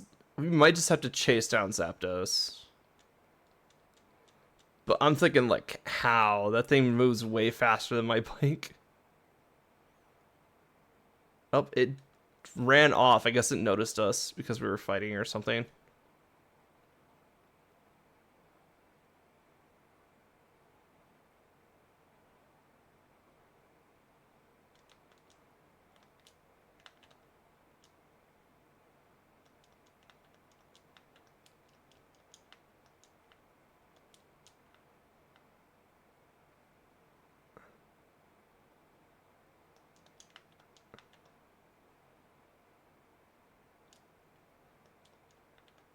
Look how fast that thing... Oh, wait, it's tiring out. I see it. It's tiring out. If we chase it down long enough, it's going to run out of stamina.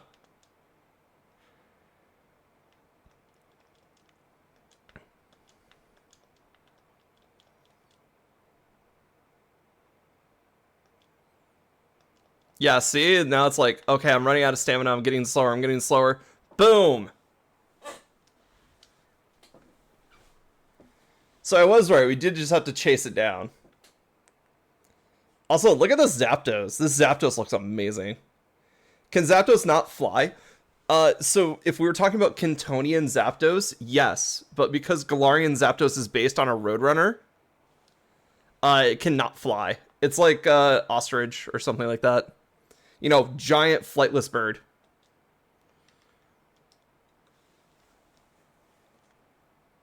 Discharge. Fuck. Alright, we're gonna have to rethink our strategy there. So Discharge is too powerful. I thought for sure it would have survived it, but I guess it has weaker defenses than some of the other birds.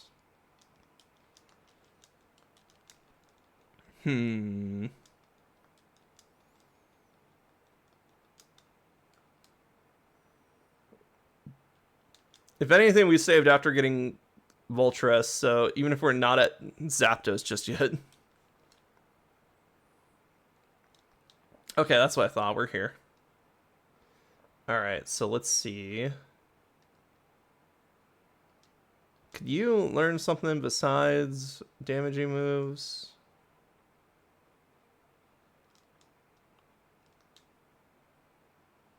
Like, maybe like a Thunder Wave or something? Ah, you can. I know Swift is a TM, so we'll just replace Swift with Thunder Wave right now.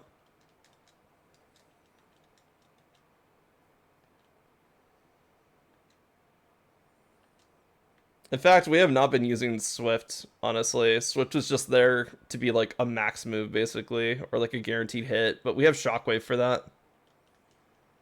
And now we know in order to get Zapdos, we just have to chase him down. I'm not going to let this guy have any time to rest. You wanna go up against me? We are racing.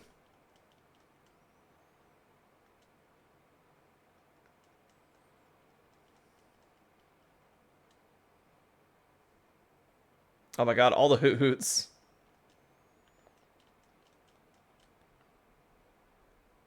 Ah, I hit a burr. Oh, I hit a weed. Okay.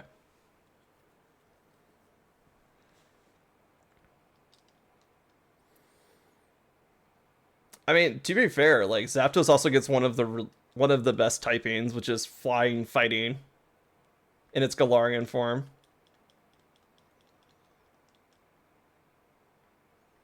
Oh boy, you're getting eepy. You're getting tired. Let's go. Zapdos.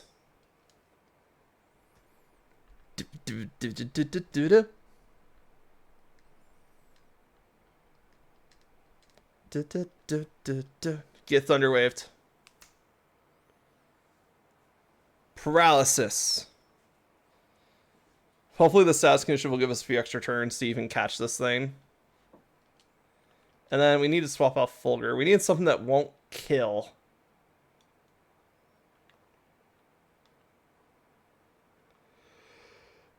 Let's see. It's already paralyzed, so I doubt we'll be able to like burn it or anything. So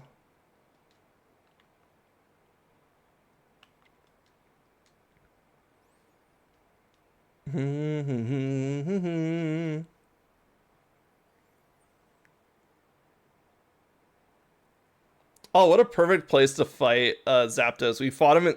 We're fighting Zapdos in a biome where a thunderstorm is happening. That's amazing. Let's do a sucker punch because I feel like Zapdos is gonna try to attack. Oh, Zapdos. It did nothing. Uh-oh. Thunderous kick, but it's definitely a fighting move for sure. I'm just gonna do a snipe shot.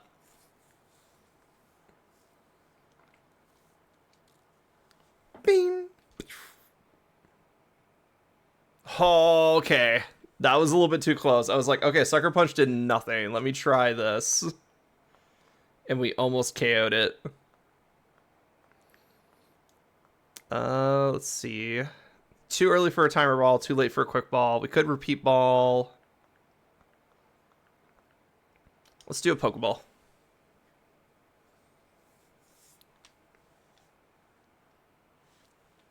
Mm-hmm.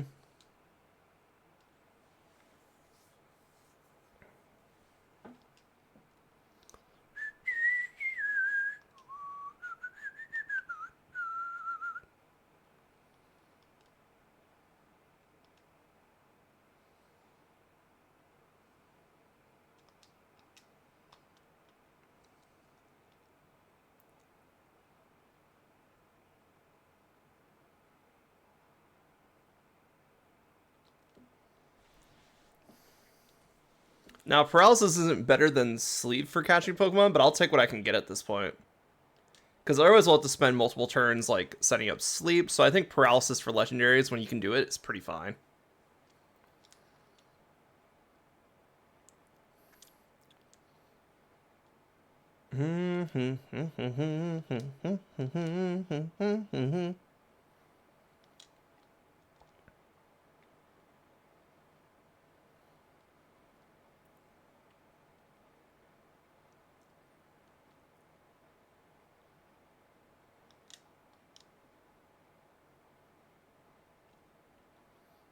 Come on.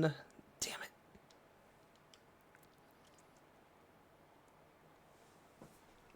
So what does paralysis even do? Zapdos is still attacking. I'm so confused. So paralysis is a status that, first of all, it halves the speed of the Pokemon that's afflicted with it. So that is the first thing paralysis does.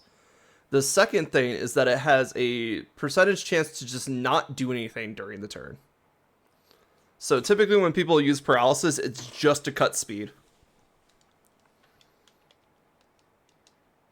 Sometimes you get a paralysis free turn and stuff like that, and that can be helpful, but mostly you're using it for the speed debuff.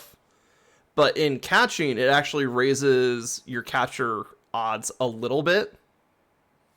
Technically, like, any statuses will raise your capture odds, but burn will hurt the Pokemon every turn, and then sleep only lasts for X amount of turns, and that's if you roll lucky there. So typically, everybody's go-to like catching status is paralysis, because it doesn't really hurt the Pokemon,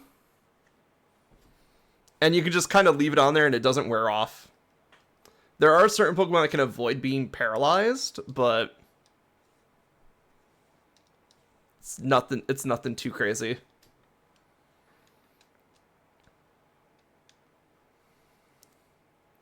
All right, we got the Zapdos. Anybody got a name for this Zapdos? Look how much leg it's showing. Could you imagine showing off that much leg?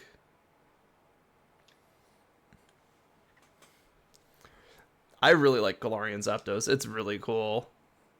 Especially, like, considering that one. Hot Chip would go so hard as a name. I mean...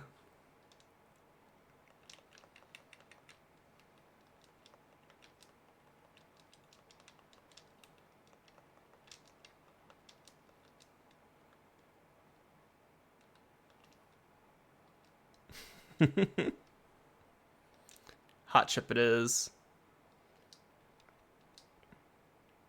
Yay, Zapdos was caught in the wild area. Moltres was caught in the Isle of Armor. Articuno was caught in the Crown Tundra. Better report back to Chief Peony. So now we gotta go tell this old man that we caught some legendary birds.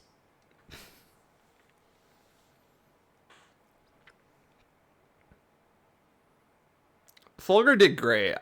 Honestly, I wasn't terribly on board with having Fulgur on the main team, because I was like, oh, Manectric basically does nothing, but like this playthrough has shown like Manectric in a different light for me, and I love it now.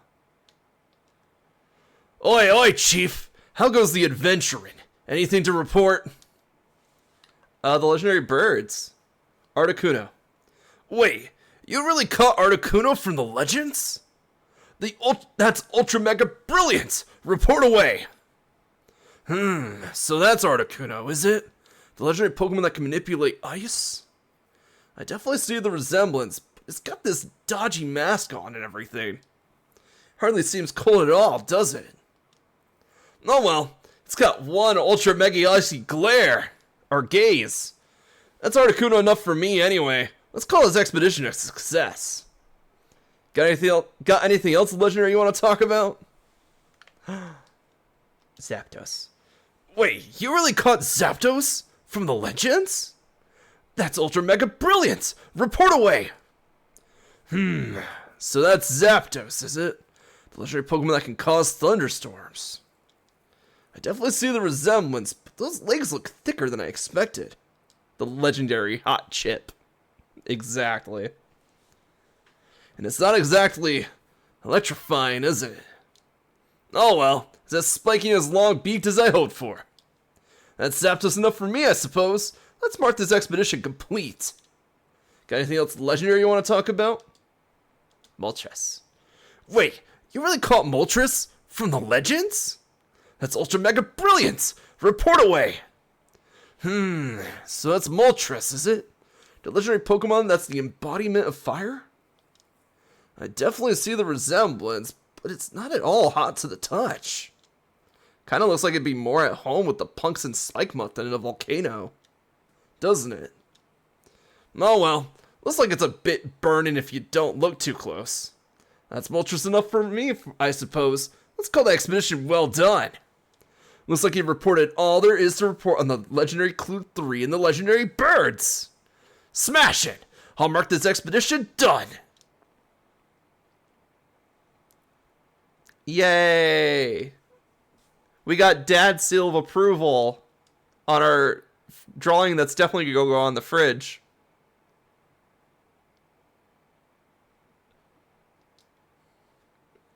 Got anything else legendary you want to talk about? Nah, you're fine. Kirkholm was solving those legends, Chief. You've expeditions to expedite. Even he couldn't think of the word to use there, so he just made one up. It's amazing. Alright. So that means we've done the Galarian birds. Excellent. Expedite is a word? Really? Is it a verb, or is he just using it as a verb? Is he using it wrong is my big question there.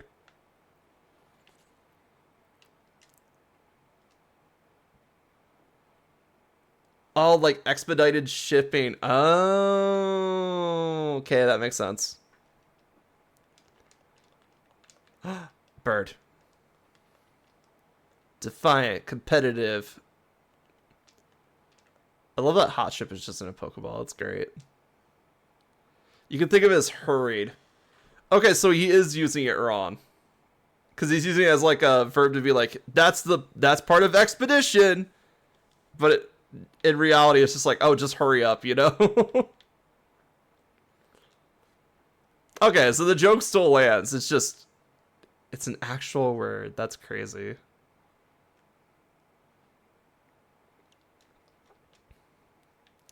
I was going to say, does he think we're a shipping company now? Anyway. Golurk. I don't think it's wrong per se. You got missions to hurry. Fair. That's fair. On that note, I'm gonna go get some water because we have ads starting soon, and I will, get those hydrates out of the way before we start up our next thing. So I will see you guys after the ad break. I'm gonna get some water. Bye.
I'm gonna set aside so you can rest more than I can at a desk. Have fun Pokemoning. Have a good rest, suck you. That means I cannot do the hydrates. Okay, I'm gonna do them. Let's see, you got 1, 2, 3, 4, 5, 6, 7, 8, 9, 10, 11, 12, 13, 14, 15. Yay. 1, 2, 3, 4, 5, 6, 7, 8, 9, 10, 11, 12, 13, 14, 15. And as always, I encourage you to hydrate with me. 15. Count them off. Go. Anyway. Oh yeah, there was the other thing we forgot to do. So I completely forgot about this until I was downstairs getting some water. But Mustard kicked our ass last week. So technically we're not done with the Isle of Armor. But that also means I want to make sure that I'm fully prepared for Mustard. Which might mean, like, fully training up our entire team. Which I guess the simplest way to do that would be to go farm BP at the battle tower and then get the bands. Because just because I can throw money at it doesn't mean I have a lot of money right now. And not that getting money in this game is hard. No, usually it's like you trade BP for cash items. And then you trade the cash items for cash.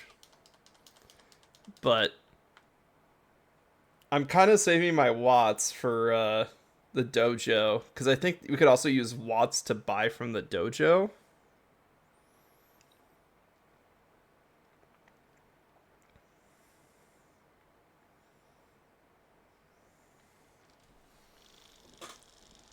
I guess I'd have to see like what the lemonade and stuff is being sold at, because I'm pretty sure it's being sold for cash there. Like Pokey, the actual currency.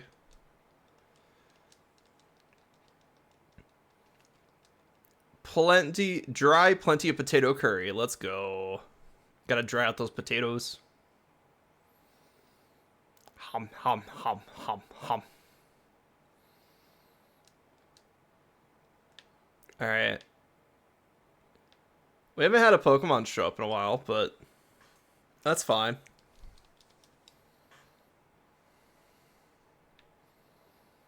Alright. So I have a couple options. I can go farm a ton of money items and be super boring. Or we can start the shiny hunt for the, like, Regirock, Registeel, Regice. Or, sorry, Regice.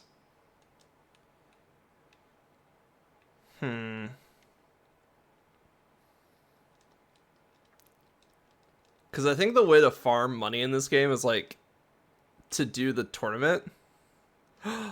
Lucy! Welcome in! Thank you for the raid! What are you guys up to? Let's see, I'm trying to remember from earlier. Let's see. Oh yeah, you're working on art today. How was that? But welcome in raiders, welcome in. I'm Relskusa, I am a Firebird. I am a variety streamer on Twitch, which I focus on JRPGs and creature collectors. Today we are doing more of our Pokemon Potluck Challenge. We just caught the Galarian birds, and we're trying to figure out what to do next, because we still have the Reggie trio slash quintuple. I don't know the word for 5, but there's 5 of them now. We can only catch 4 of them. Let's see. Good. Almost finished our flower. Ended early because I kept hearing thunder. Oh, gotcha. Yeah, the thunderstorms have been really crazy lately. Which is both good and bad, honestly. Like, I like thunderstorms because usually they come right as the weather's getting, like, super hot. And they cool down stuff. Quintuple? Thank you. But if you guys need to get some rest, need to get some eats, get some sleeps, get some other fourth thing, go right ahead. Thank you so much for sticking by with the raid. And if you're gonna stick around, yeah, I'm gonna try to figure out what to do, because like I would love to do the Reggies. Start working on those a little bit. But also, like, Mustard still needs to be taken down. So. Oi, oi, it's me, Peony. How are things, Chief? What's that? You found some place ruiny looking? That's gotta be one of those places. You know, where the legendary giants are supposed to be. Do you see a door with mysterious writing on it? I heard no one's been able to get it open. If all that's true, I think I'd call this particular adventure the Terrible Titans, lurking, locked away. Ha! Well, how'd that grab you? Alright then, Chief. I eagerly leave the rest of this research in your hands. Talk to you later. Okay then. I was just gonna go get the TR here. Flash cannon. Or my favorite way, Full House. True, Full House is really fun. The poker hand. Let the piercing note. Let rain the piercing note that'll wake the giant of steel. Oh yeah, I remember this one. You'll probably work once you switch over your phone. Just figured it'd be safer to get off the computer with the storm happening. No problem, Lucy. Stay safe. Hopefully the storm doesn't last for too long or like knock out the power or anything. But thank you so much again for bringing your community here. So I remember how to open this door. It's actually really funny.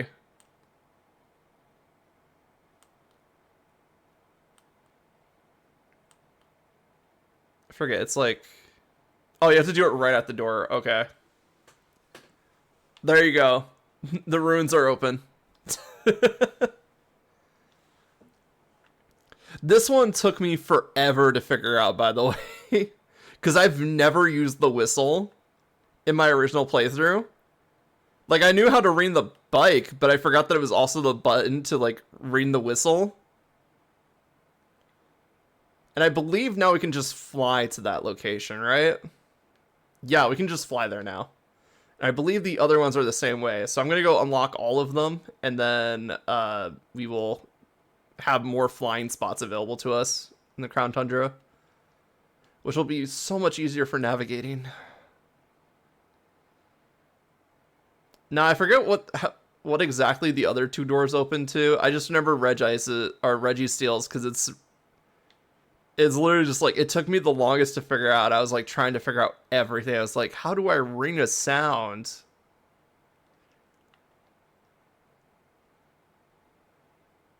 Anyway, I believe Regice is up here in the mountains.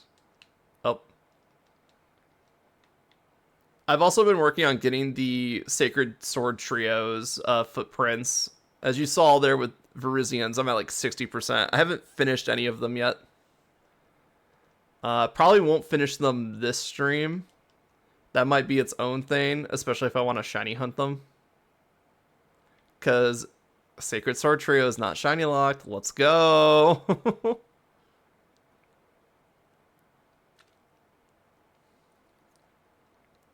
And luckily there's not anything like story related for them. Like, I never did them in my original save file, and it didn't really change anything. I brought in my own Verizian, Terrakian, and Cobalion to finish the Pokedex, and that was it. Like, I know Sonia's here and she's like researching them and stuff like that, but like, I don't know what she would actually, if she has like any sort of unique dialogue for them, or just like oh, you did it, great, congratulations. And I'm pretty sure there's not even like a decent reward for it either. All right, let's see what we got here. Bottle of PP up. Walk together with a living crystal of snow. Oh, okay. Where's my cryogonal? I should have one. If not, there's plenty around here in the Crown Tundra.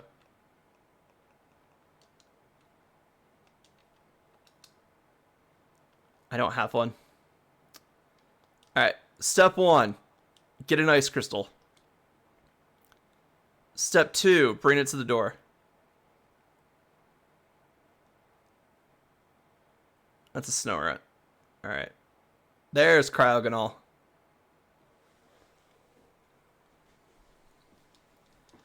That's right, buddy. You're with us.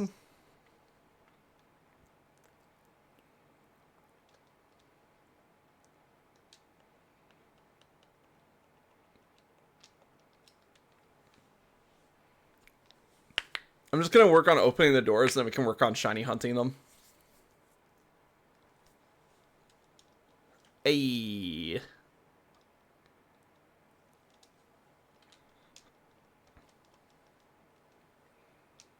We got him. Unfortunately, I'll have to add it to my party, so sorry, Fulgur.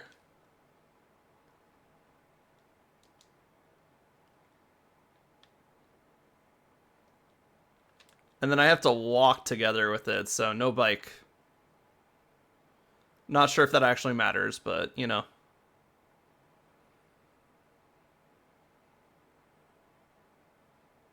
And then we should just be able to walk up to the door and it should open.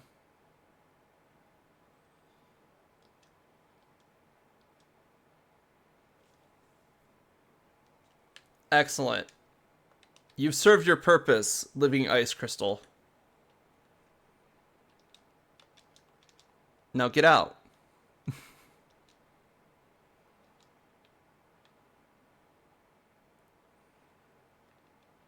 Alright, that should be another flying spot opened here. Yes, awesome. I was like thinking like, man, I don't have that many spots that I can fly to in the Crown Tundra, despite being like all over the map mostly. I mean, there has been a couple areas that I've not been to yet. There's even an area in the wild area that I have not been to yet, which is kind of funny. Because it's that island right in the middle of the lake. I've just never been there. But now we gotta go open up Reggie Rock's chamber. And then I think we need all of them to open up Reggie Draco / Reggie Aleki's chamber. And then it's just like whatever one I want to shiny hunt at that point. Because I do have Reggie Draco. My brother was really nice, and he's just like, I don't give a crap about these Pokemon. And he's just like, you want them for your dex completion? I'm like, yep. And he's like, okay.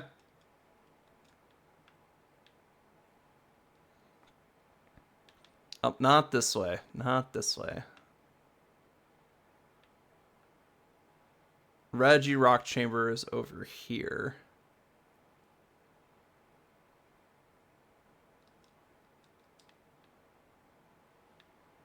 Alright, what do we have to do for Reggie Rock's chamber? Let the first Pokemon hold a never-changing stone. Oh, it's an Everstone. Okay. Makes sense. Luckily, there's, like, no requirements on, like, the Pokemon that it has to be. It just says, like, oh, it's just a never-changing stone. Easy. We should have some Everstones already.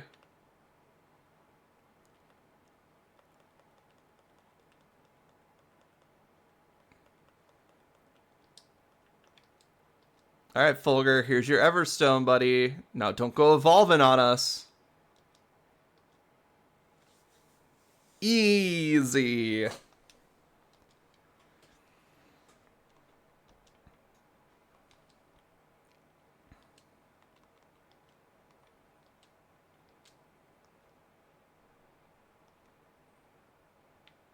Alright, so now we gotta go. I want to see if we actually need them to open up the Regieleki chamber, or if it's just like checking Pokedex data or something. I'm pretty sure it was like, oh, you need the 3 Titans or something like that. And then if we have all of the Titans, which technically we do right now, we can actually get Regigigas in this DLC too. And I believe Regigigas is shiny locked, maybe? Put a pin in that one.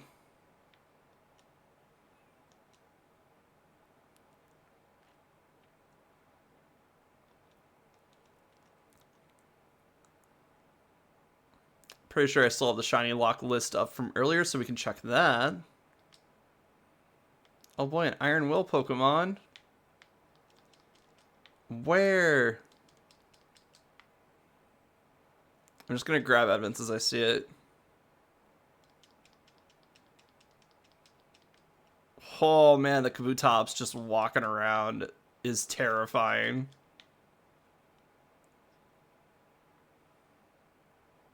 Sup, Lucario?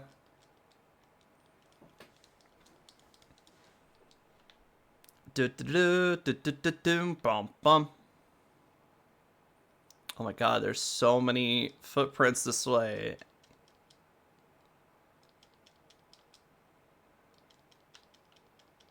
I forget if the footprints are like in a set location or they just appear after a while. The way they're kind of portrayed right now, it seems like they are just like set location, but there's like so many of them. I don't think you have to find all the footprints. I think there's actually more footprints than you need to find.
It does suck that the Caldeo is shiny locked, but honestly, it's a mythical.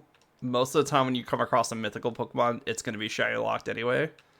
But I think Pokemon Home has shiny Caldeo as one of the rewards for its completing one of its Pokedexes. And I'm pretty sure they're going to keep doing that in the future too with some of the other like mythic Pokemon that couldn't be shiny. So I'm excited for Legends ZA, and I'm going to be working on getting a full Pokedex, a full living dex, and then transfer it to home just to make sure I have it completed before they start giving out rewards for that. Of course, now the thunder has quieted down. Well, that's good, question mark. It means you can at least still work on art stuff. But yeah, it does kind of suck when you're like, yeah, I'm gonna just be on the safe side, guys, and then you get done with stream, and then it's just like, oh, it's gonna die down in like 3 minutes. Well then, oh, there's a grandma in here.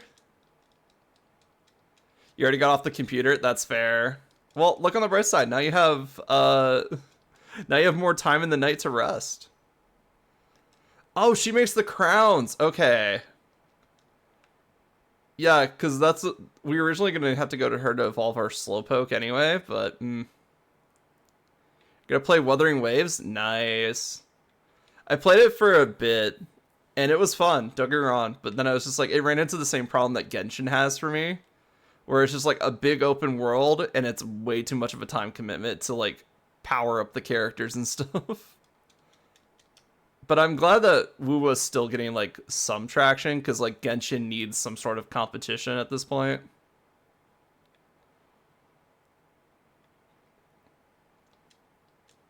You have the time? That's fair. Unfortunately, I don't. Like, when I'm not streaming, I'm working for, like, a nonprofit, and when I'm not working for the nonprofit, I'm working my part-time job so I can pay, so I can, you know, live.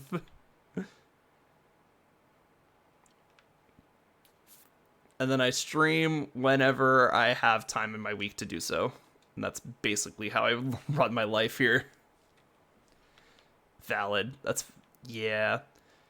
It's fun, don't get me wrong. Like, I like streaming. I'm not gonna give it up just because, you know, I'm gonna make sure I make time for it, you know? Just like everything else in my life, I have to make time for it because as I get older, I realize people do not have free time. Anybody that says that they have free time is not doing anything.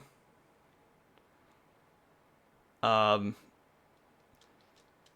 but people will make time for the stuff that's important to them. So anytime anybody hangs out with you, anytime like a streamer's online, or anytime like somebody's just like, hey, you want to set up some time to do something, just appreciate the fact that they are taking time, that they are putting aside some time to dedicate to you. Like you, like you. That's right, you do stream sometimes. I'm kidding, I'm kidding.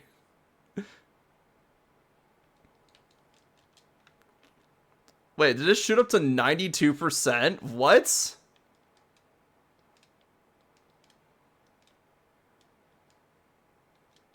Wow, they literally just said, okay, you're done. You found it. Alright, we got 100% of the Iron Will figured out. And now that I know that's not going to immediately do a cutscene, I feel pretty confident doing the other and getting the rest of the footprints for the other two off stream. And then we'll probably have dedicated streams for them to be like shiny hunted and stuff. And we'll just keep going on Pokemon Mondays after we're done.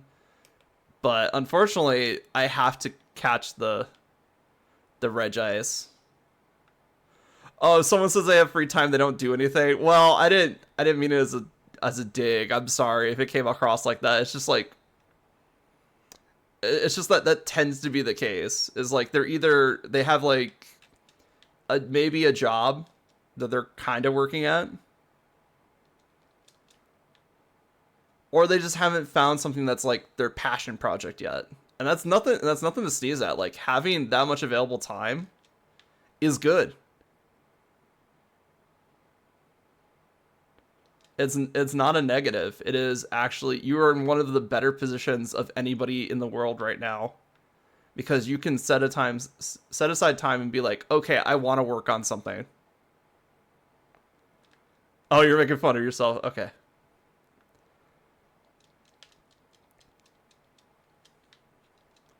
I always find that like I build my skills out of boredom. So whenever I have time and I'm just like, I'm not doing anything, I'm bored, I'm gonna go find something to do. Anyway, a giant of rock, a giant of ice, a giant of steel. When gathered, the three giants, the door of destiny shall open. Okay, so yeah, we need the other three. I mean, technically we don't. So here's a funny little trick for anybody that's playing this game. If you happen to have the three giants already from like another playthrough or something like that, you can just throw them in your party.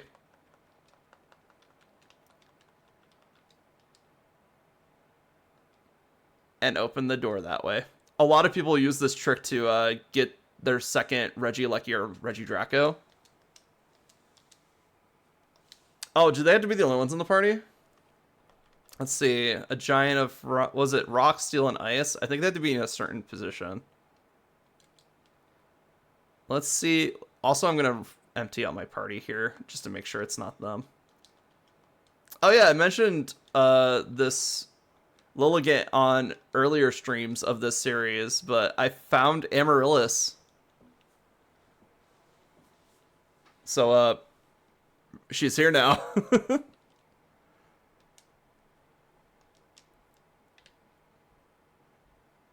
Hi, Reggie Rock. Ice, steel, rock, ice, steel. Okay.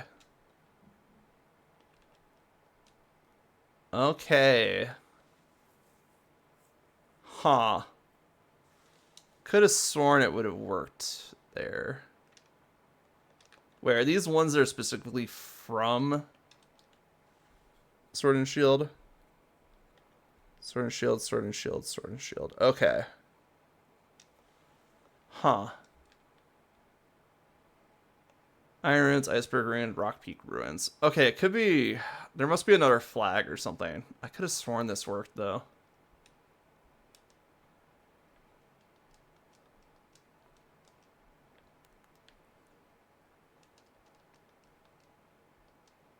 Alright, I guess it doesn't. Anyway, forget what I said. But anyway... so we will have to get the ones from this save file, specifically.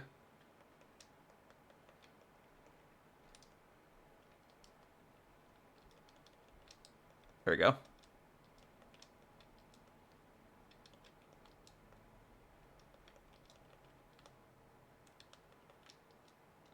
Alright, there we go.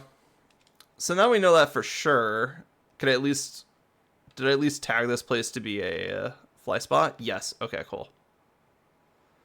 So now I think we have all the fly spots in the Crown Tundra, which is great.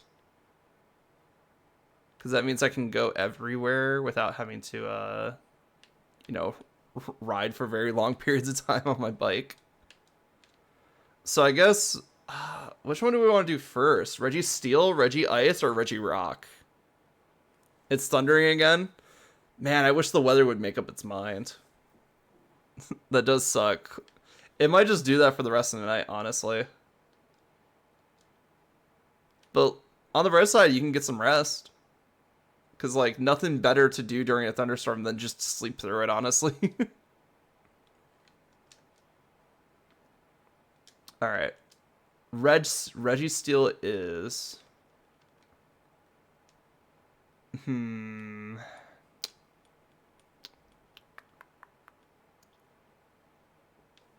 I guess I never really thought about it, but how do I want to catch the giants?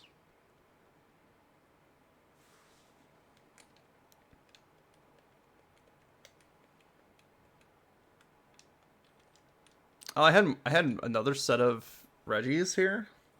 Oh, these are from...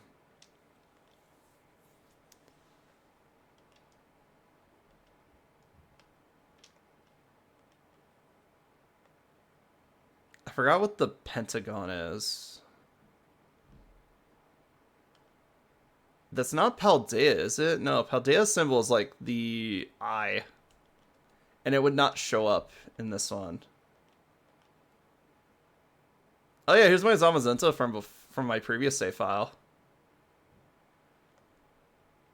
Neat. Cosmoem. Okay, so this is the one from Sword and Shield. This is the one from Sun and Moon. And then I got a Solgaleo Lunala from Sun and Moon. That's awesome. Articuno from Let's Go? Okay. I have 2 Mewtwo's. That's cool. Anyway. Weather in your state is known to be bipolar. Same. Come to Michigan. We'll have all of the weather conditions in the same day. And it'll be fine.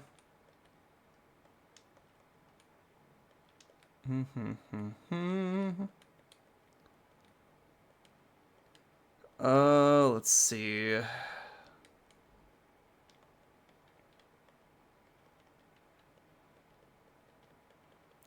What box was I on?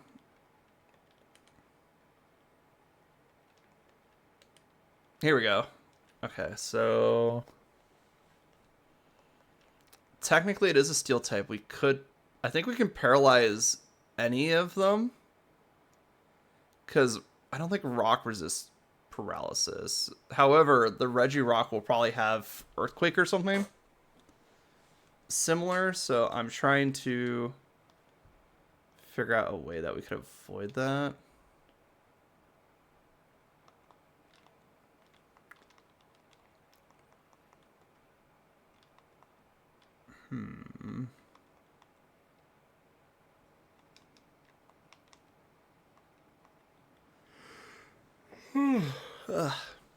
Sorry, I'm tired.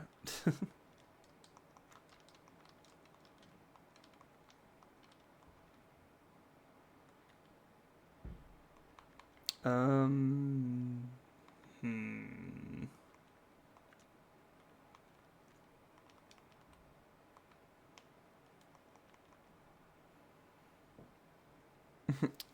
Us too. Yeah, it is very. It's getting to EP times.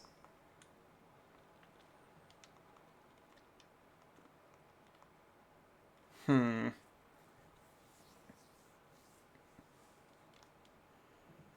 So I think I'm gonna save the Reggies for later. I kind of want to dedicate their. I want kind of want to have them like have their own dedicated stream of just shiny hunting. So that means we'll probably just end up doing some raids so I can start getting some items to sell for money. Or I could do the battle tower and we could just grind some BP to get the items that I need. Hmm. But also wants are really nice. Plus, you guys could like join in on raids if you have Pokemon if you have Sword or Shield. So, hmm. Yeah, I think I'll do Battle Tower on my own time. I think we're gonna just go with raids because I. The thing is, you're always gonna need Watts in this game. One way or another, you're always gonna need Watts. So let us do some Watts. Actually, I think if I remember correctly, one of the fastest ways to turn Watts into cash was you find the luxury ball Watt trader, and you would buy a ton of luxury balls for BP from them, and then you'd go sell them to any shop, and the luxury balls would sell for pretty decent, honestly.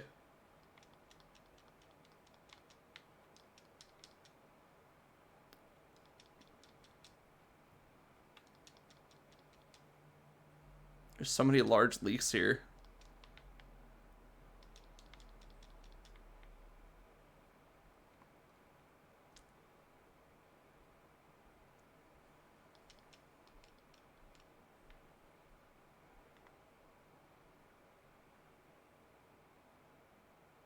I would have to dig mine out. Oh, your copy of Sword or Shield? That's fair. I'm a hyper Pokemon nerd, so I have basically every copy of my Pokemon game available to me at all times, basically. There are some that I'm missing because either I like time has departed me from them or I sold them. So like I don't for Jet. I think the biggest thing is I don't have a Gen 4 game, like an actual Gen 4 game. Like I have Brilliant Diamond, which is basically a Gen 4 game, but the only other Gen 4 game I have is Soul Silver. So I don't have like an actual Gen 4 game like Diamond, Pearl, or Platinum.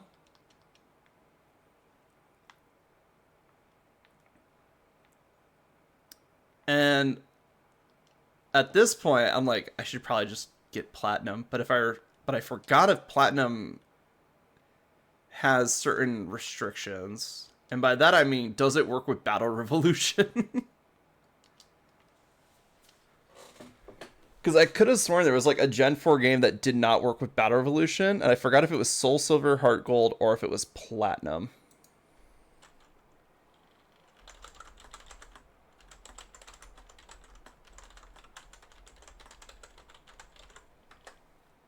Let's see. Oh, apparently they're compatible with any of them. Okay, that's fair. I do have my copy of Battle Revolution. It is nice that my copy of Soul Silver can connect to Battle Revolution.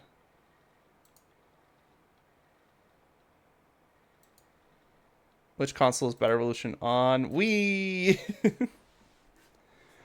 Honestly, I've been thinking about just like doing like a massive journey from like either Gen 3 or even the Gen 2 games we're doing right now and just like transfer up all the Pokemon uh, throughout the games, do everything we can with them on each game, like ribbons, contest, finding the leaves in Heart Gold, Soul Silver, stuff like that. I think it'd be really cool. The big thing is I'd have to find like the one Pokemon target that I would want to have, like the one Pokemon that I think would fit most of the games that we want to transfer it to. And honestly, I kind of want to finish up my Gen 2 playthrough and get through Pokemon Stadium 2 before decide to commit to something like that. But also, like, we're talking about some really old hardware for starters, and the transferring service run by Nintendo may not always be there. And that is just a fact that Pokemon fans have to come to terms with. Is just the Pokemon Bank and Poke Transporter functionality is not going to be there forever. If you want to transfer up old Pokemon into current gen, you'll have to do it sooner rather than later.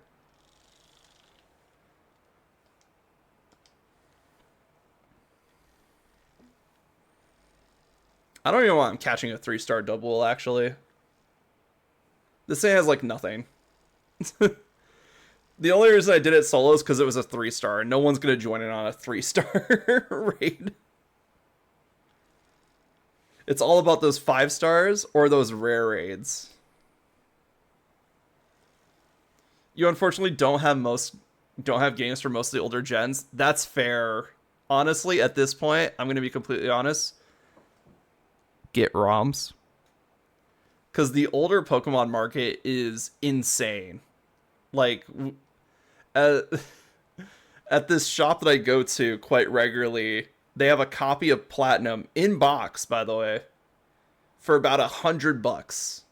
And I'm thinking about picking it up because that's actually on the cheap end for Platinum. But like, as someone who's like been obsessed with this series for a while and stuff like that, you do not need the physical games.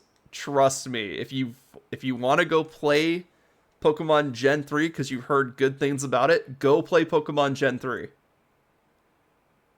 And if that means, booting up your your Microsoft branded Game Boy, go do it. And the best part about your Microsoft branded Game Boy is that it can also play like ROM hacks and shit. So there's a ROM hack that I've been looking into for, I think it's Pokemon Emerald, but it's called Pokemon Emerald Sea Glass, something like that. And it's basically, what if Pokemon Emerald, instead of adopting like a new art style,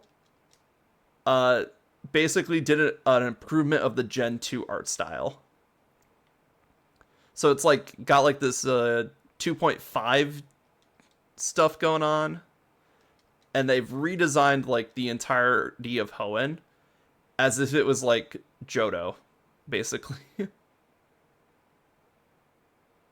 Oh, your family has had a bunch of the older games, just not you? That's fair.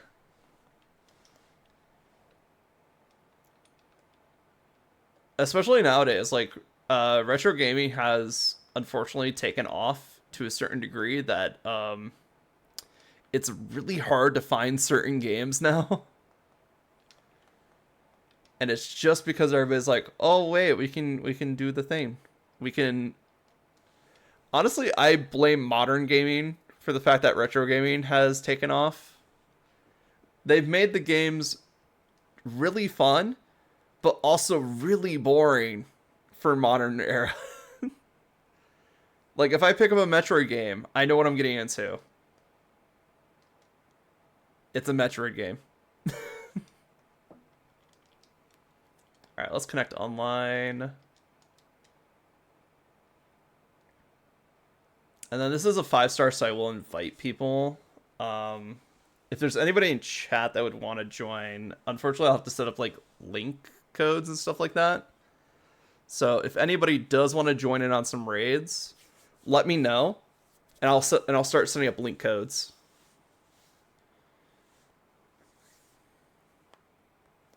But for right now, I'm just gonna do randoms. And it sounded like somebody joined, but then they decided not to. But yeah, I am lucky that I at least have a game from from mostly every generation. Like I said, like Gen 4 is the one I'm kind of iffy on. And that's just because I only have Soul Silver. If I can pick up like a Gen 4 Sinnoh game, I'll be fine. If it happens to be Platinum, then so be it. But I also have Gen 3. For Gen 3, I have Ruby and Sapphire, which is really nice to have those as a 2 combo. Because they can get you a lot of the mons from that, you know, being the first generation of like of the chain to transfer up Pokemon. They can get you a lot of Pokemon that that are either hardly available in later series or barely available in later series. And also I picked up a copy of Fire Red recently just because Fire Red. But honestly, if I'm gonna replay Kanto, I'm probably just gonna replay like Let's Go Eevee at that point. Because I'm playing through like Red and Yellow, just like the Gen 1 games right now. And Yellow makes it kind of bearable. Not really, unfortunately. Gen 1 is still just kind of a really rough game.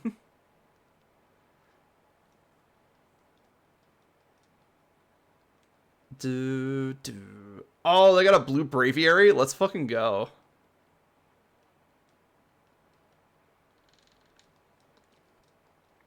Alright, I'm just gonna go hardball right from the get-go. G-Max Fireball. Do do do do do.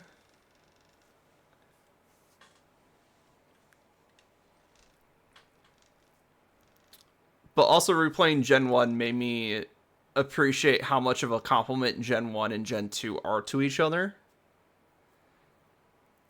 Because if you're playing both of them side by side, they're actually, like, they cover each other's weaknesses very well.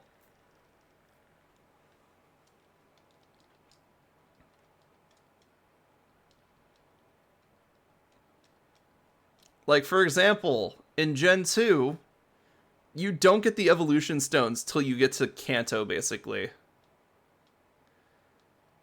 Because obviously they wanted to show off that Eevee has new forms, and a good way to make sure that people don't evolve their Eevees before they get to the new forms is to make sure that there's no evolution stones available early on in the games.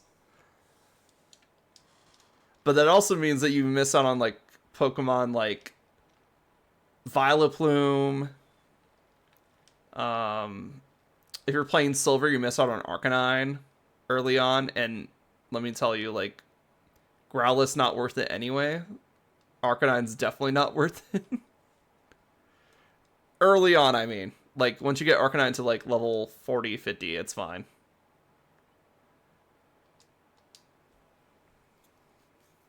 But, like, it also... Replaying Gen 2 also made me realize just, like, how weak the Gen 2 cast actually is compared to the Gen 1 cast. Like, the Gen 2 Pokemon, despite the fact that, like, they had to fight against the Gen 1 Pokemon for popularity, basically, they just didn't really, most of them didn't have anything going for them that would prompt you to use their version, Gen 2 version, over the Gen 1 version. For example, let's go back to an earlier example. Vileplume and Blossom. Now, Vileplume has a lot of stuff going for it. It's got Drain, it's Grass Poison, really strong typing in Gen 1 and Gen 2. And then we get to Bellossom, which the best thing Bellossom can do is like Solar Beam. And that's it.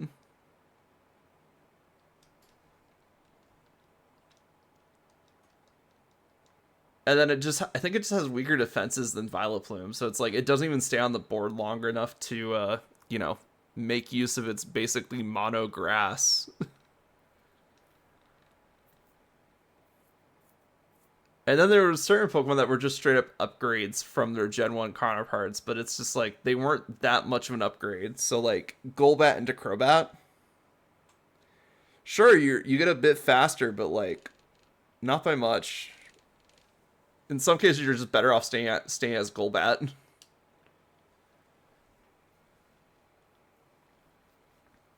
And it's just like it put Gen 2 in this really weird position where it's like it's cool that we had more Pokemon. It's just they were worried about making the Pokemon too strong, and in doing so, they overcompensated, and made them too weak.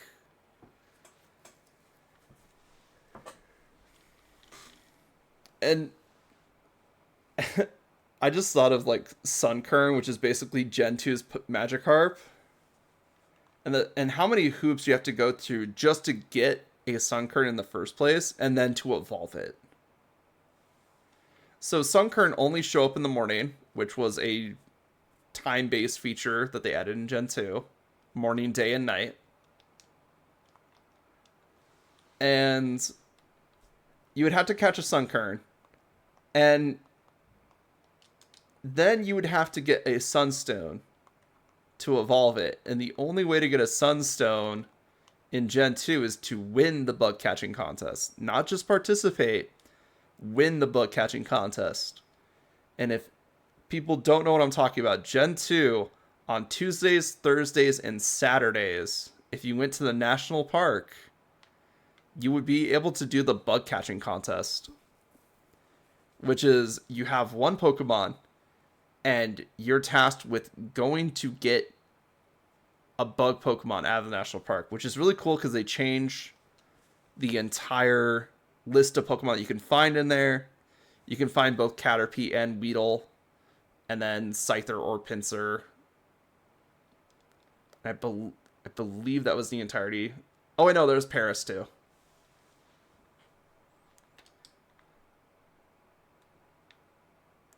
And then you would still have to win, which there wasn't really any clear indicator on which Pokemon would win. There was like a bunch of math that it did about like what type of criteria they're looking for. So it's like the level of the Pokemon, how rare of a mon is it, and then how much HP does it have left from its max HP? And higher numbers would be good. So you would basically want to catch these things at full health. Now, I think there was another factor where they calculated shininess. So shinies were a new, well, quote unquote new thing they added for Gen 2. Because it's weird to think about like all these old mechanics that were new at the time and talking about them as if they were like the newest, greatest thing back in the day. But yeah, Gen 2 introduced shiny Pokemon, which were Pokemon that had specific DV values. And only certain DV values would determine a Pokemon's shininess. And it was all the same. So as long as you had one shiny Pokemon, if you could breed it with another Pokemon, they had a chance to pass on their DVs, and you can get shiny Pokemon really easy in Gen 2. It's actually one of the easiest gens to get shiny Pokemon in, because it's all just stat based. And guess what? In order to show off this amazing new feature that they wanted to show the world, they put in a story shiny Pokemon that you can catch. And we all know what I'm talking about. Lake of Rage Red Gyarados. And as long as you had a couple chains that you could, it had to be a male Gyarados for starters. But, like, just reset till you get a male one, I guess. But once you had that male Gyarados, and had a couple more Pokemon in the water tree that also the water egg group that could also be part of other egg groups. After a while, you just had a good stockpile of Pokemon that could be like shiny stock fodder, basically.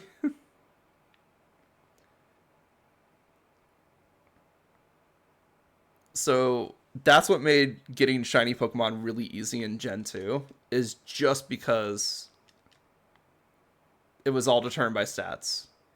Now in Gen 3 they tied it to the secret number and it becomes a lot like the shiny the shiny mechanics that we know today. But back in Gen 2, if you have the Virtual Console on 3DS, or if they re-release uh like the Virtual Console titles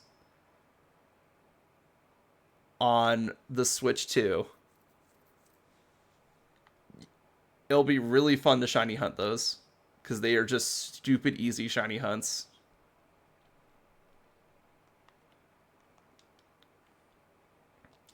All right, Mandibuzz. Sorry, it took me a while to find a new raid, but also now that we have the DLCs unlocked, they're like splitting the raids between all three wild areas, so it gets crazy. Typically, my haunt is Isle of Armor because you get a lot of decent rewards on Isle of Armor for raids, including like Armorite ore and Dynite ore. But I think now that we have access to the DLCs, they will just give us Armorite ore and Dynite ore every time we finish a raid. Interesting. Oh, wait, is it doing Kyogre for Drizzle so that way Manectra can use Thunder? Okay, that's smart. That's actually smart. That's called synergy right there. Oh.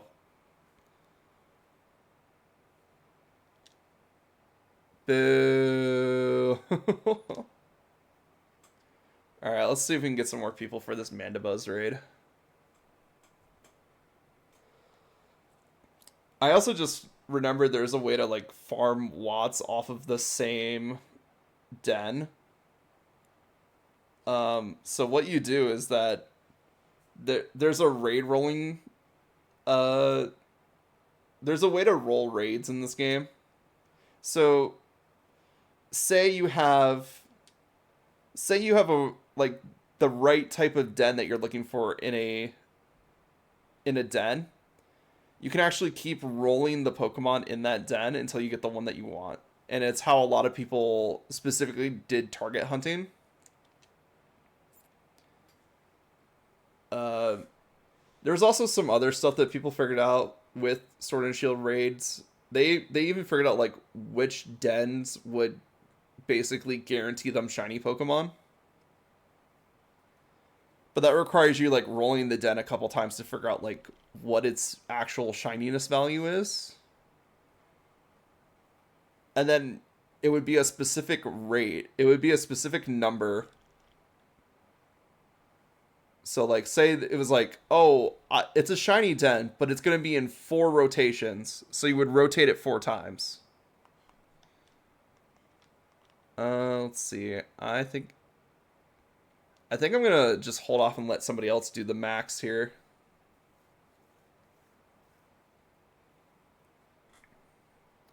But I also want to do I want to do raids because I need some more Dynamax candy and stuff like that. So that's why we're doing raids basically.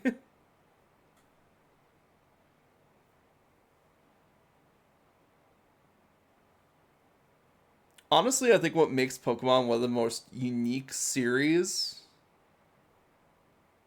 in modern culture, especially, is how they handled transferring up Pokemon. Like, we don't think about it too much, but they did not have to do that. They didn't have to give you away from Gen 3 to Gen 4 to transfer Pokemon into DS games from GBA games. But they did. They didn't even need to make Gen 1 and Gen 2 connect with each other, but they did.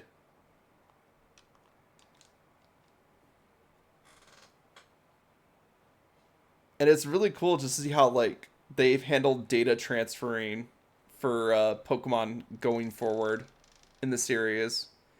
I mean, we literally have an application that handles. We've had two applications now that have handled transferring Pokemon. We've had Pokemon Bank, which was originally like just meant to store Pokemon, and then they put in the transfer stuff later because they basically wanted another Pokemon box functionality type thing.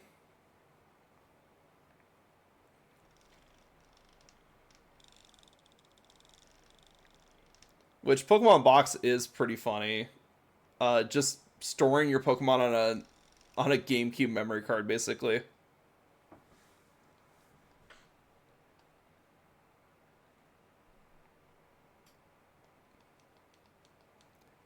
I'm actually kind of impressed about Pokemon Bank, honestly. I know it was just they already had the features in there from building Pokemon Coliseum and XD to like transfer Pokemon into a GameCube memory card. But like it's Pokemon Box is just like the weirdest fucking thing ever. It's such unnecessary as a Pokemon game that it's so funny to look at it and see the prices that it's going for these days. I think it can easily get into like the thousands of dollars for basically more Gen 3 storage. That's crazy. Because there are not enough people playing Gen 3 to make that even like remotely, useful.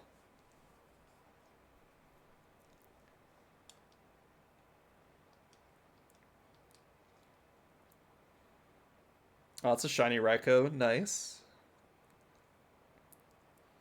Hopefully it's not hacked. I'm still surprised that I can hop on this game. That's like, when did this come out, actually? One second.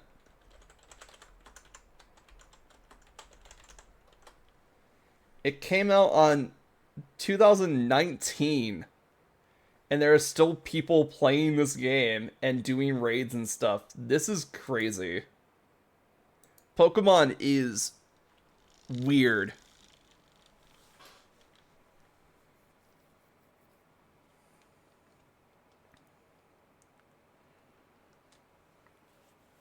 Oh, okay, that Raichu's got a life orb. Nice.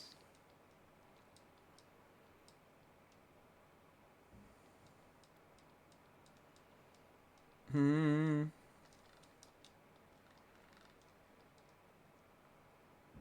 And we'll let the Mandibuzz go this time.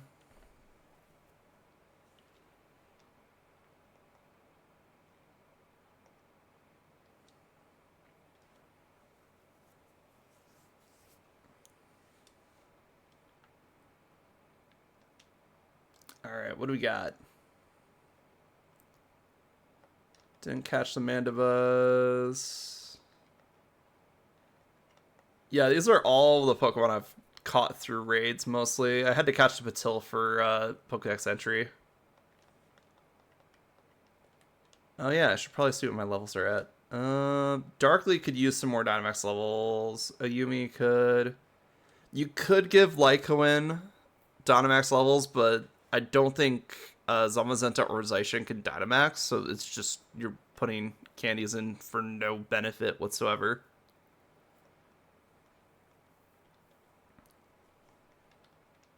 How much Dynamax candy do I have, actually? Because this might be the time that I have to like start switching up my team a little bit. Because as cool as a Yumi is, I don't like having a Yumi on the team. I barely use her. And that's fine. That just means that we can swap that spot out for something else.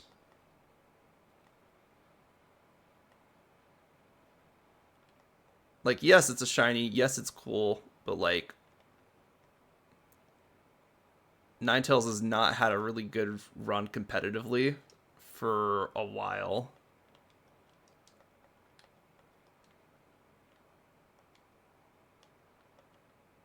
So there we go. Oh yeah, brought back in Violette. So, in case you got like this is a while ago, but I was doing the mass outbreak event for Scarlet Violet with the Lapras. as one of them. And this Lapras, if I remember correctly, has the Fairy Terra.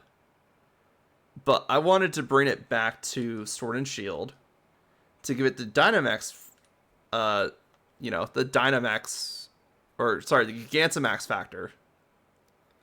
Because I wanted to see how Pokemon Champions, the upcoming like Pokemon Battle Sim game, will handle Pokemon with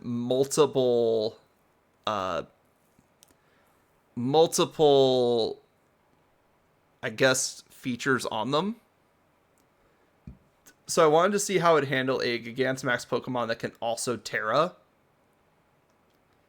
and honestly just make them very versatile. So now that we beat the game, I feel fine with putting Violette back on the team. But I also want to increase their Dynamax levels just a little bit. Because, like, the whole point is to, like, increase their Dynamax levels and use them in battle, then. There we go. But yeah, this Lapras is from Scarlet Violet. Which is weird that it has the Sword and Shield symbol now that I see it. Because I'm pretty sure it's going to say from a faraway place. Yeah. I guess since it's from a later game, it's just using the current generation symbol to be like, hey, this is a modern Pokemon. Which is interesting. I never realized that before. Protects. Yeah, and I gotta start working on my abilities here. Needless to say, my abilities suck. Dauntless Shield, can't change it. It's fine. But, like, Frisk, who cares about Frisk? Unseen Fist, that's fine. Static, I think the only other thing you get is actually, like, plus minus, so that can actually stay. Oh, wait, no, doesn't Fulker get Lightning Rod? Or doesn't Manectric get Lightning Rod?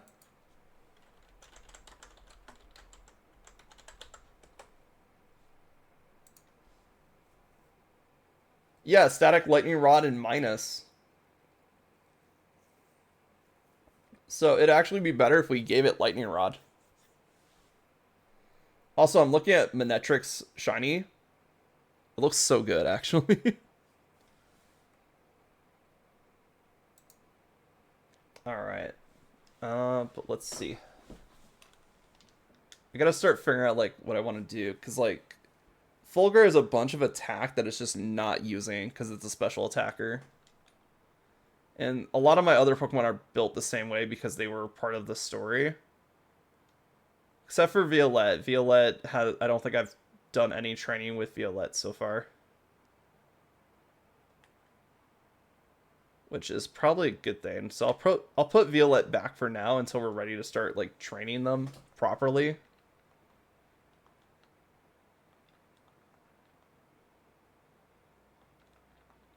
Actually, what did I do with these guys? I know these guys are from the old save file, and I saved them for some reason.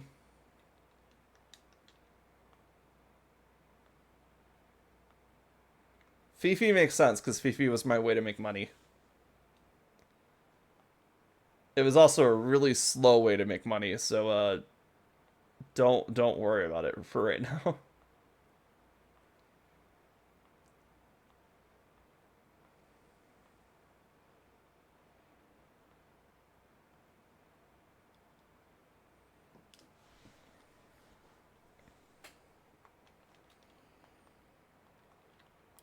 Let's see. I could put Zephyra back on the team. Zephyra could be really good for just, like, Tailwind. And I was thinking about getting rid of Gax on the team. I don't think having double water is going to be worth it. Especially if we're going to bring back Violette. Violette's probably way better.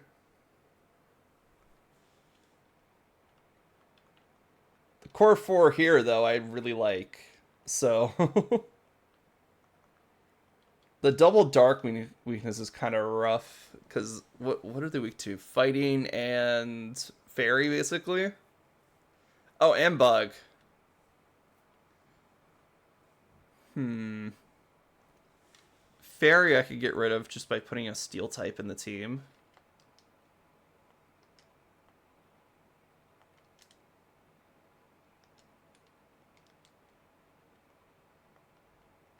Kabalion. Quite a few steals there. Corviknight. Caesar. Oh yeah, Escavalier. Actually, I think Escavalier would be pretty fun. Wait, is this one even from this game, or is this just one that I brought in from my PC boxes? Yeah, this is what I brought in from my PC box, or from my bank boxes. Awesome. Let's see how... Oh, you're not even trained at all. Great. That means I could do whatever I want with you.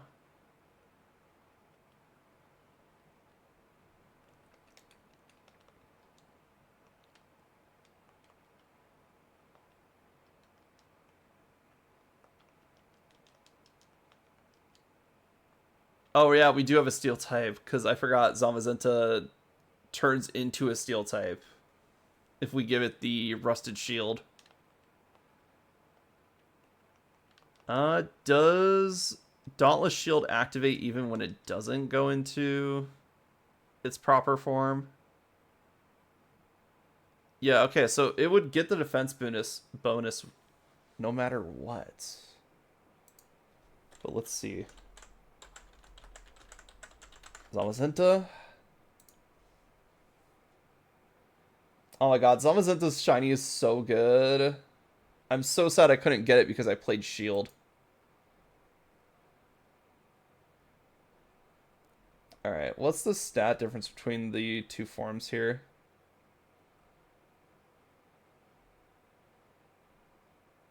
Oh, it's literally just like 30 extra points of defense and minus 10 points of speed.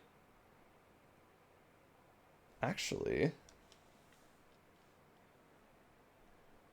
And then also like the steel typing and stuff like that. And then it gets Behemoth Bash, which I guess is technically fine, like technically good against certain mons, aka Dynamax mons, but like, dang.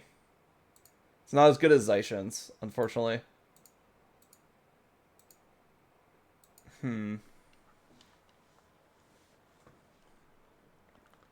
Let's see, what else do we have available?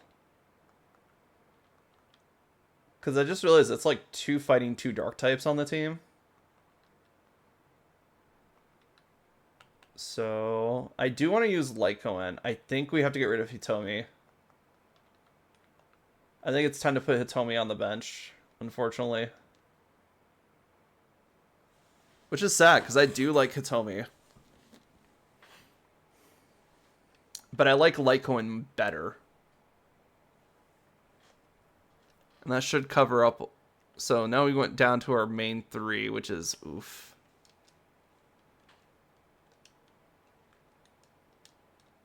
Trying to think of like a team to take on Mustard with. Joy Sound, what? Wait, was that Rira? What is Rira playing? No, that wasn't Rira, that's someone else. Okay. Anyway. Let's see, what would be a cool Pokemon to use? Oh, Turtonator Fire Dragon. That'd be cool. Level 1? I bred this for Dex data, didn't I? Kama. Oh. Dragon fighting. Doubling fun fighting again.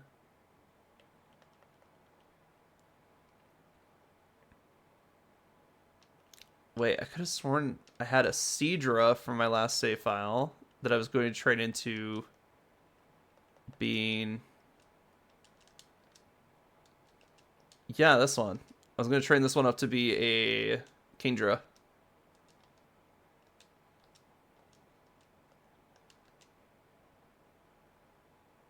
Powers up moves as they become critical hits when attacking. That's okay. I don't think you have anything that would really do that, though. Archeops is an interesting one because, like, the defeatist ability is so bad. So if you're at like half your health, you basically have half your stats. It is not a great ability whatsoever.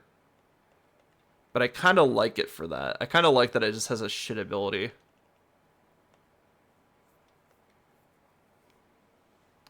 Oh yeah, Lumina. We haven't not had Illumina on our team for a while.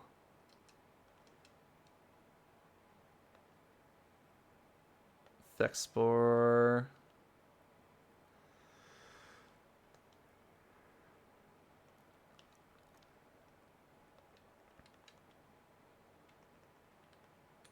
I do think I want to put Zephyr back on the team. Fire flying gets us some decent coverage for stuff. And then also, like, Tailwind Setter is pretty nice.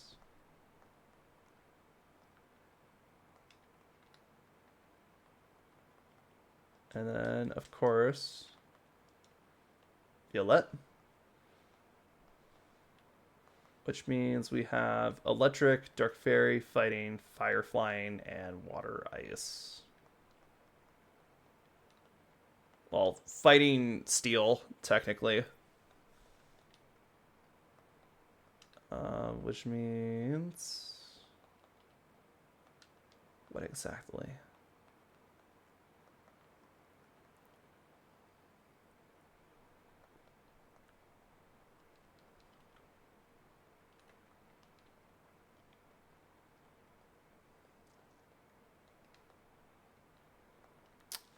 What am I feeling? What are we missing? Electric. Good against flying water. Dark Fairy. Good against a variety of things, including Psychic. Dragons is a big one. Dark. Other dark types. I think Grimstar was really good just in general for being like a Dark Fairy.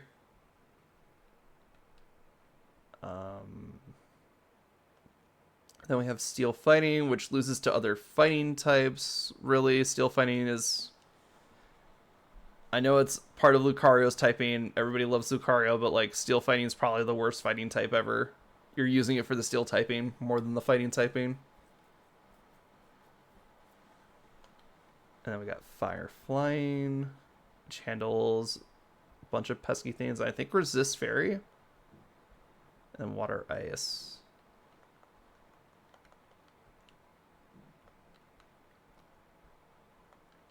So let's see, what do we got here?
Sorry, I kind of went quiet there for a minute. I've just been thinking.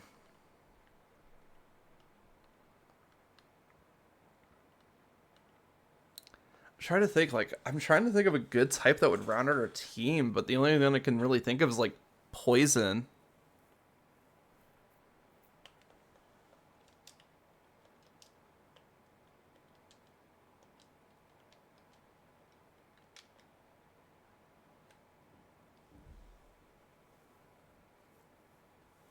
I guess I could bring Phobia back in and we can make him a Galarian Slowcane like we were originally planning to. Unless there's a better poison type. Ooh, wait, Nidoking and Nidoqueen? Ooh, the Venusaur is also very tempting. Because I was talking about how grass poison's really good earlier, so... let's see. There's a Weezing. Here's also a Weezing.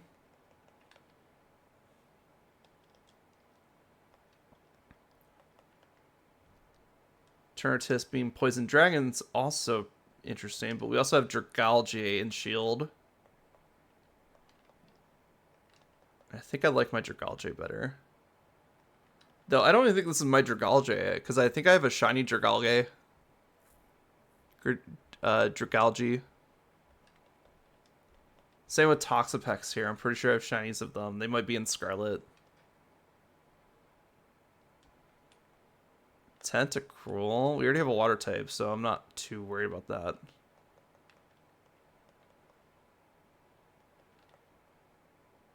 Actually, how's our speed? Because, like, Fulgur is really fast. Zephyr is fast-ish.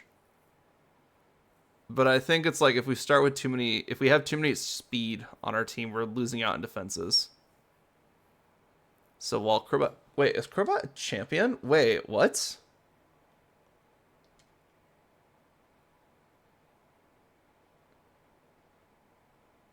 Crobat is apparently a Alola champion. What? I use this Crobat for Alola? What? Well, that explains its stat spread. But, like, okay. Well, welcome back, Crobat. I did not realize that it wasn't a Alolan champion there. Holy shit. Should probably double check some of these Pokemon to make sure they don't have ribbons on them. Kyuubi is a Hoenn champion. What? I took a Ninetales to the Hoenn Elite Four? What? Since when?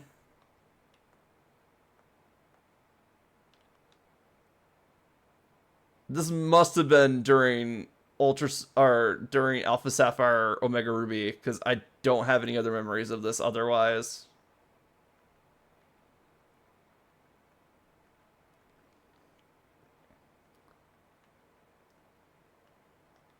That's crazy.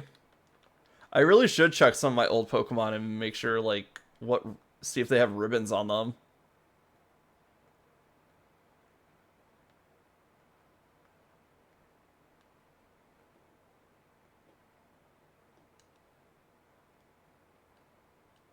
Oh wait, that's super cool. I did not expect that.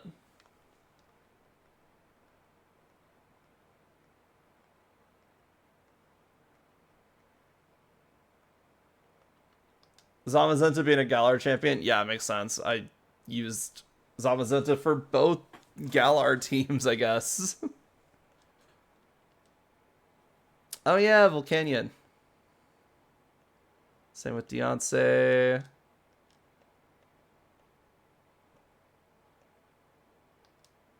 Okay, Amara being a Hoenn champion makes sense. I think this one might have been from Alpha Sapphire.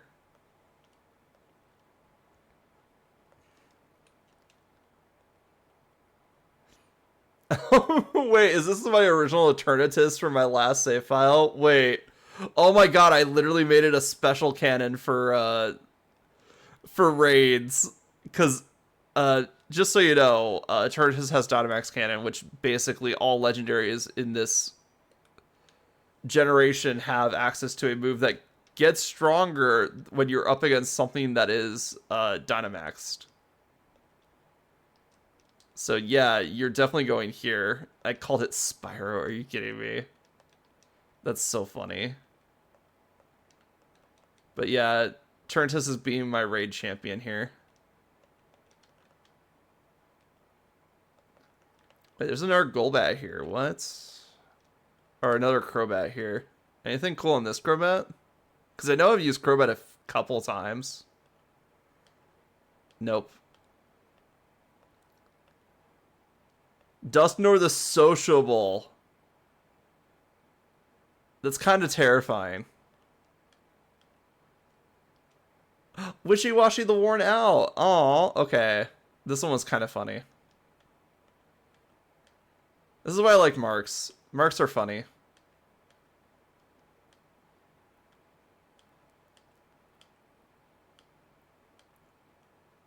Trying to see if there's like any other cool ones. Zubat the Lively. Okay, that's pretty funny. I When they added marks in Gen 8, I was just like, this is super funny. I want all of the marks. And then Gen 9 gave us new marks. And I was like, yes, thank you.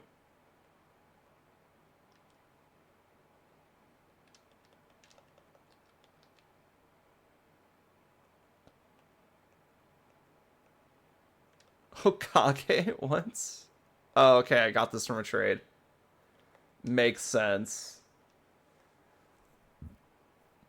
Oh, wait, someone just traded their starter? Okay. Not sure how I feel about that, but okay. Because that had way more information than just the egg was hatched. When did I make Machoke a Galar champion? Okay.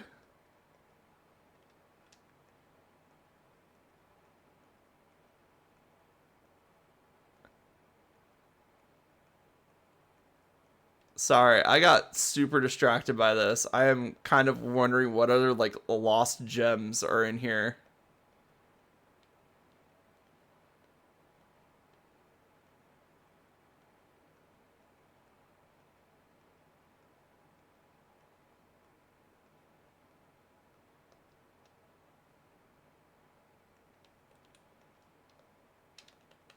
There can't be much more. I feel like a lot of these were just made for Dex data, honestly.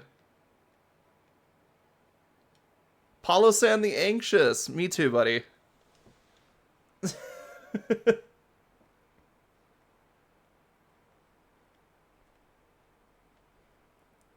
But yeah, I love mark hunting.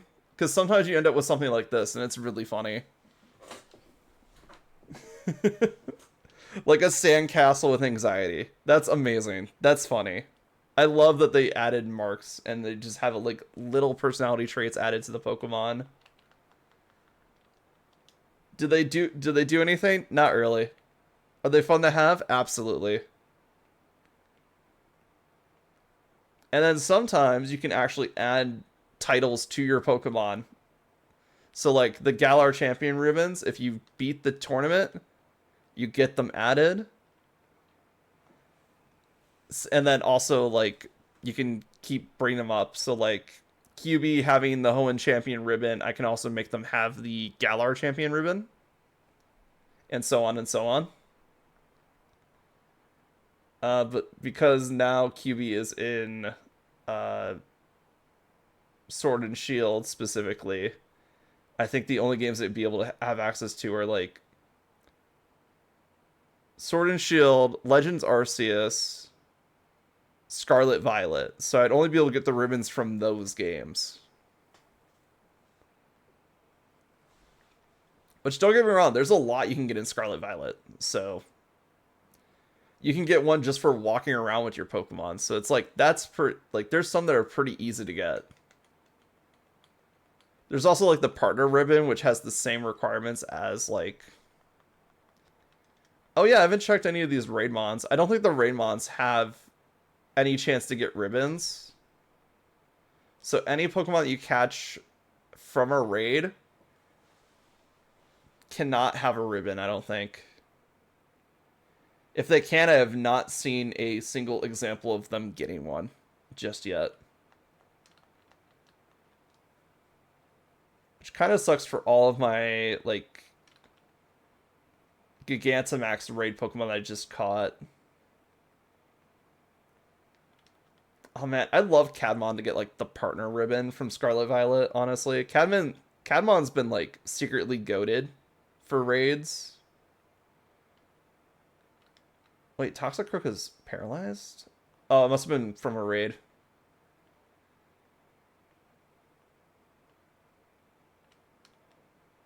I forgot this is a shiny Scizor. And then I also remembered how much I hate shiny Scizor.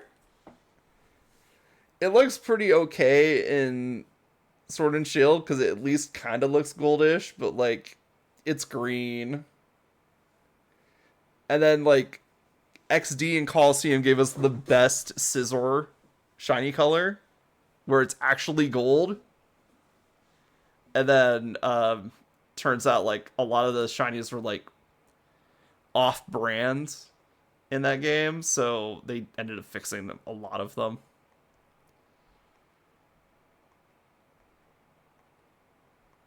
So unfortunate.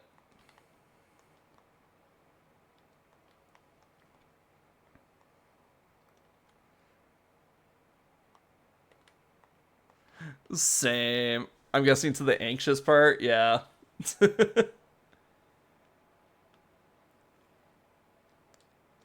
Oh wait, this Cobalion's the sociable? Really? What? That's amazing.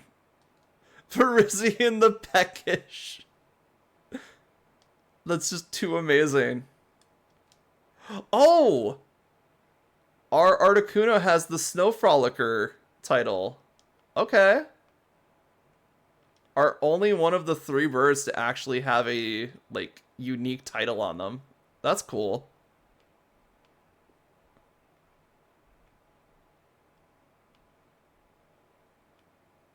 Yeah.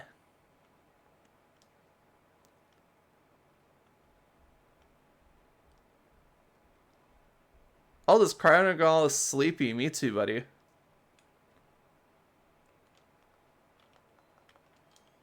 Sorry, I'm busy checking while I think about what our team is about. Oh yeah, the curry mark. Yeah, we knew about those already.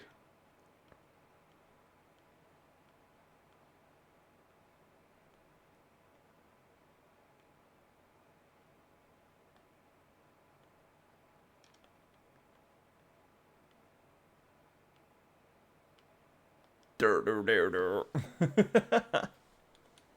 All right, I'm not gonna look at any more today, just because I feel like we've hit like the most we're gonna get. The fact that I have an Alola, a Crobat from Alola,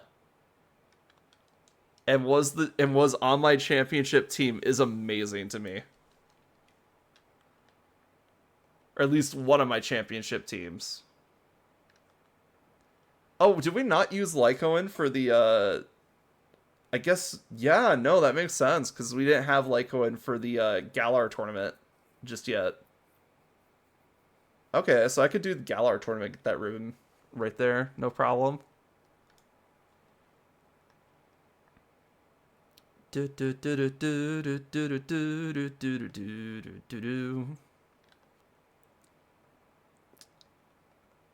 Alright, well, I think I made a new team. For the most part. I think if we want to use Crobat, we could probably get rid of Sephora. Which just puts us back in the same position we were in before. But I think I want to bring in this Whismur. Because Exploud is at least like big and tanky. But I'm not sure if big and tanky is going to be the thing that wins here. Especially when it's like we're up against a fighting type. Maybe Amaryllis? I feel like Amaryllis would be really good for a Sun team, but like, as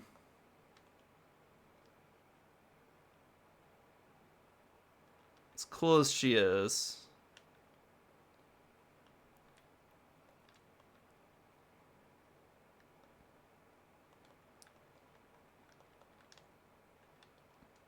All right, there was something I was debating. We saw a Turtonator earlier.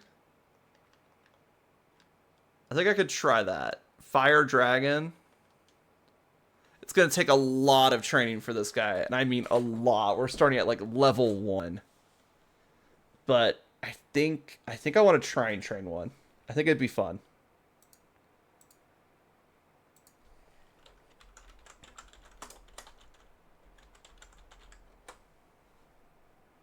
Let's see, what do you do actually?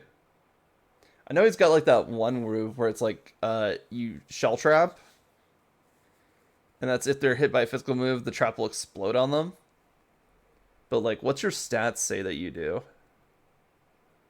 Okay, so you are a bit of a special attacker. That's fine. We don't have that many special attackers on the team, I don't think. I think it's like Lapras, Fulgur, and Turtonator. Everybody else is like physical. So that should work out just fine. And then I guess I'll figure out what you do later. Draco Meteor, Wide Guard, Head Smash, Rapid Spin, Curse. Those are all egg moves, though. I mean, I guess if we're starting with this Turtonator, we could probably put on some egg moves and be fine.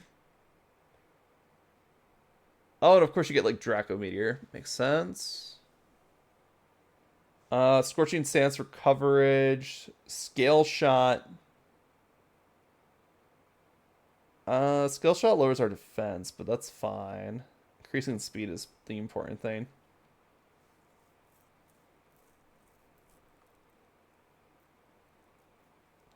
I think that means that this Turtonator doesn't have any like stats associated with it just yet, which is probably our best case scenario. Yeah, no stats associated with it yet. Same with Violette. Lycoin already has enough stats already kind of allocated that I want to reset them anyway. And then all of our Storymons need a full reset because they have all of their all of their EVs spread in such a weird way. So I'm gonna put these two in here.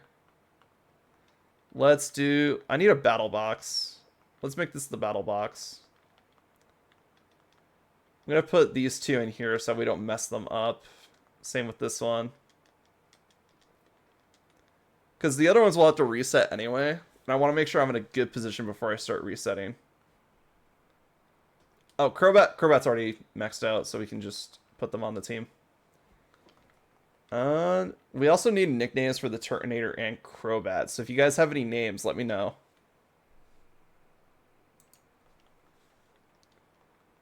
I'm still pretty impressed that this Crobat is like a previous champion.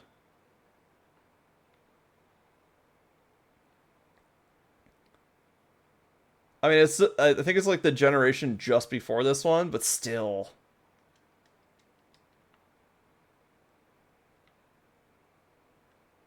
I kind of wish Home would let me see like my ribbons on my Pokemon and stuff like that, and I could sort by like ribbons and stuff, but marks or ribbons would be nice.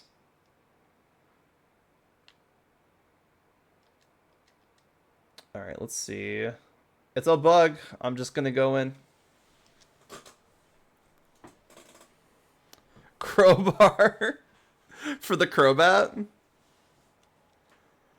Crowbar is fun. I like Crowbar.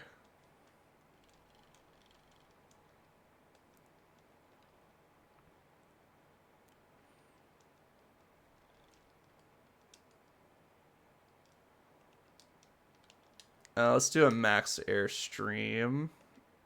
Oh, I just realized it's going to be effective. It's not going to be, like, super effective. Well, we could do max airstream to get the free tailwind, and then we'll do max ooze for the, Oh, I know, it's flying poison. It's going to have stab for either one. But I think max ooze will specifically increase its special attack, which I don't think it has any special attack moves.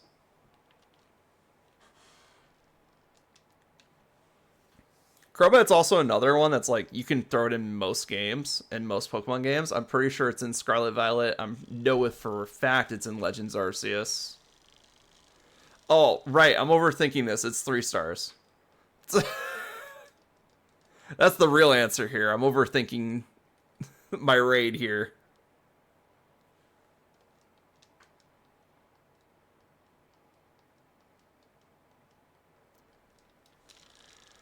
Do do do do do do do do do.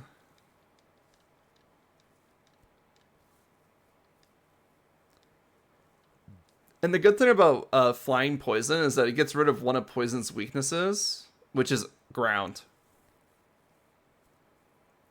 So that's fun. Now my Crobat. Let's see, special attack. I guess technically you are a special attacker because you do have the max airstream. I guess I have to figure out like what Crobat's actually good at. Is it more special attacker or is it like a mixed attacker? I know it's got speed.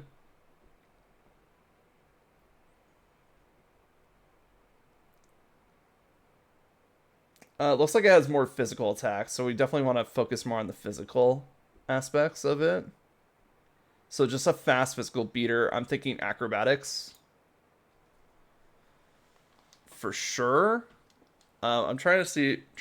do I want to give it like a focus sash? But then the acrobatics would only be useful for the turn after it survives focus sash, and I don't see any use for it sticking around long enough or like surviving a hit and then using its very powerful move.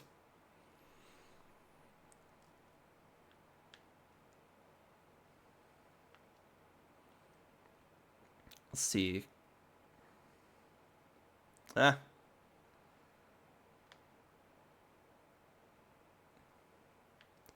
These Linoons can't stand still, and that's fine.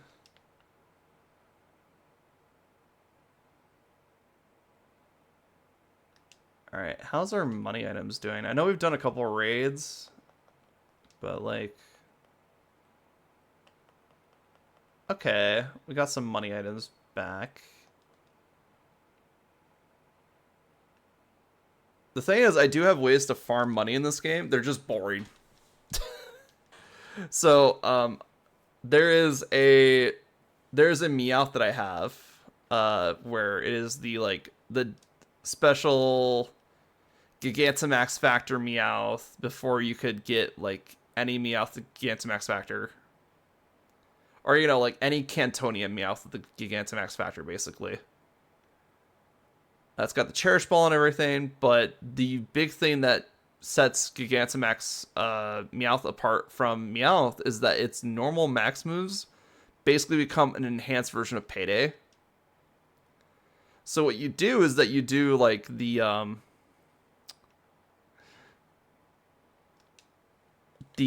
tournament for Galar, and then you just have your Meowth like Gigantamax, use nothing but Payday and stuff like that. And because like any normal move, or was it only Payday that would become like Gigantamax Payday? Either way, you would just spam Gigantamax Payday and make a ton of money off of, first of all, winning the fight, and second, just how many times you use Payday.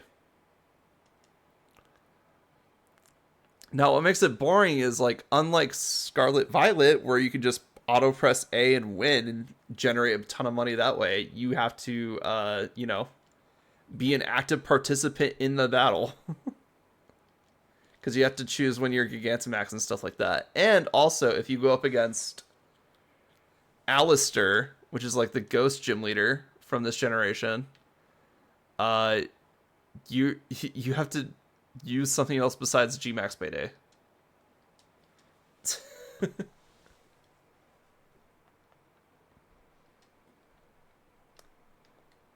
Alright, I think it's time. I think it's time we bring out the big guns. And by that, I mean the actual, literal big gun.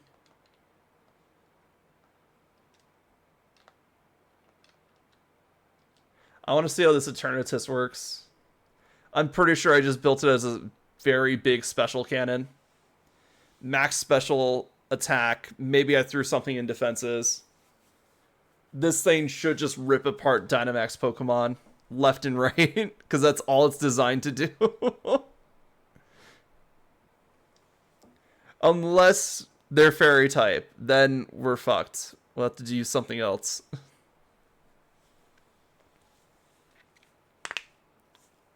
Oh, fingers.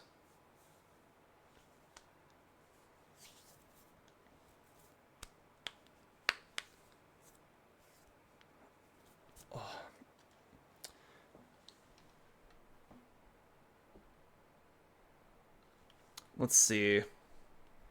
So we're already approaching like 4 hours in the stream, so I think I'm going to wrap up pretty soon, which means we won't be finishing the Crown Tundra today, which makes sense.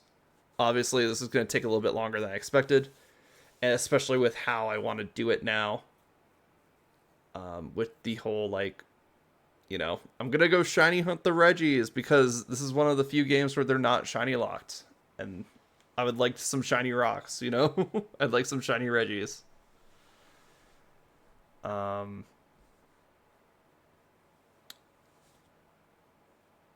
so those will have their own dedicated stream for sure.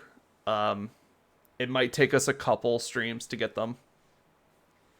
Just depends on how much the shiny luck wants to favor us. And I'll have to come up with a good way to like, uh, you know, actually get them into a catchable range. I might actually have to set up like a capturer for this game. I know Poe's kind of that. But like, especially with Registeel, like it's gonna take so many false swipes to get it down to a point where it's actually catchable. Alright, let's go. I never wait for the full time remaining because it's just like by the time you got like a minute left whether or not you're doing the raid.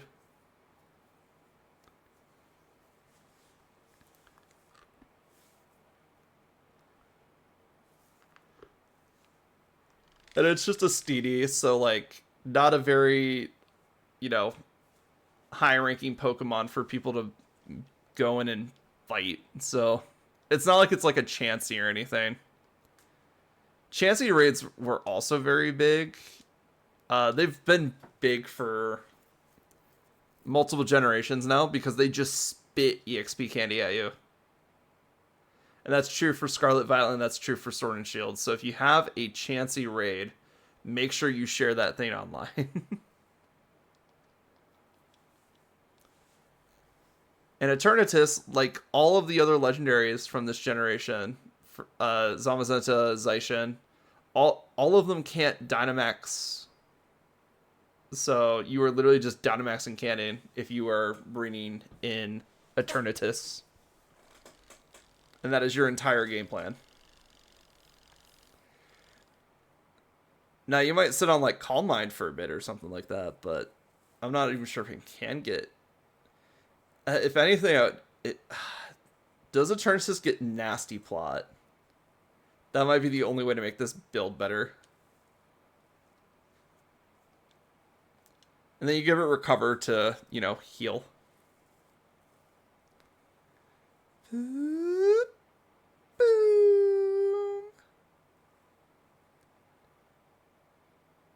Yeah, you can see even without a boost, Dynamax Cannon does so much damage. And that was through a shield.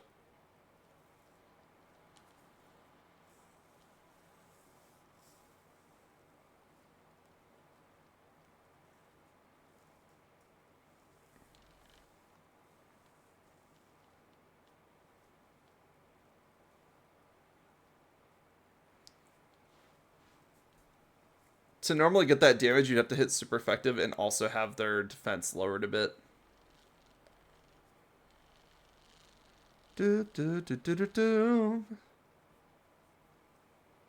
But yeah, I was just like, oh, Eternatus has like a move that is good against Dynamax Pokemon. Okay, time to just make it do the one thing,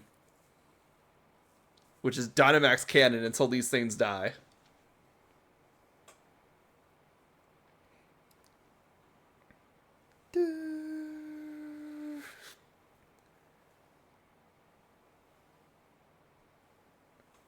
And I won't say that's like the hardest, raid ever. It was a 5-star Steenie. Like, we'll get some good rewards for it, but it's not like the hardest raid out there.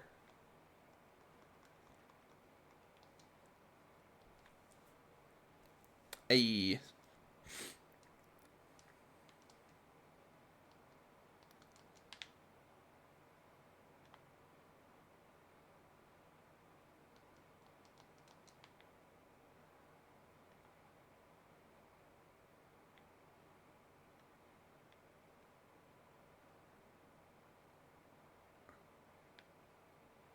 I was trying to get the oddish. Because it's glowing, which means it has an aura, which means it has some watts attached to it if you beat it. Not terribly enough, but enough that you should probably like hit any that you see.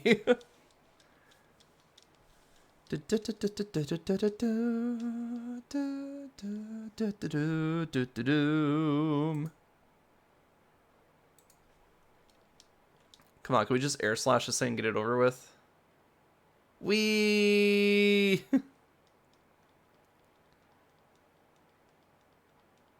Oh yeah, I haven't named the Crobat yet. So we have one vote for Crowbar. Is there any other names that we want to throw out there?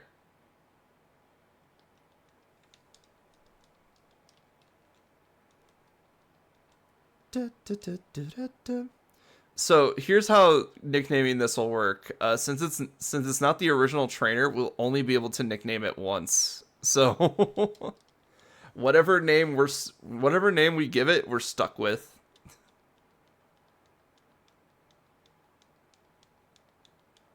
I believe that was a feature they added for Gen 8, is that if a Pokemon had a different OT, but had its original name, you would be able to rename it once.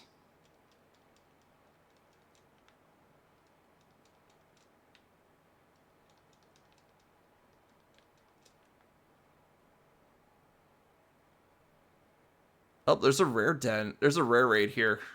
Awesome. Let's see what we got here. 3-star Carablast. Are you kidding me? What was the other Pokemon? I think it was just the Crobat, wasn't it? Oh wait, it was Crobat and... One second, I put him in the battle box. Turtonator. So this guy right here, the turtle-looking thing with the spikes on his shell.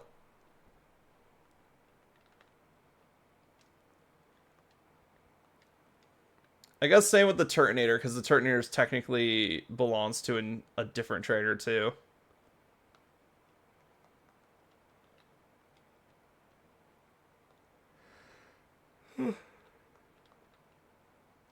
Here we go. We are up against a Carablast. This should not be a hard fight.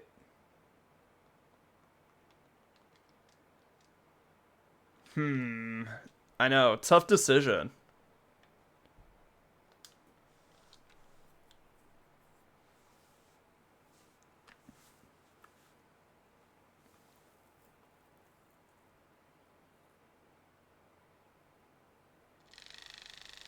Flameo?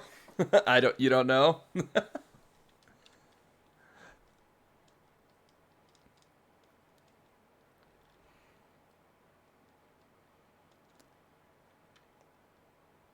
I mean, I could go with something like Snapback or something like that.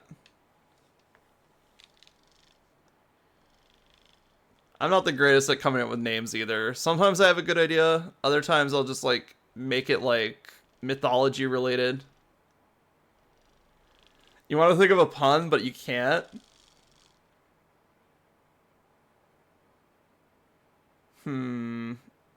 Puns are pretty good.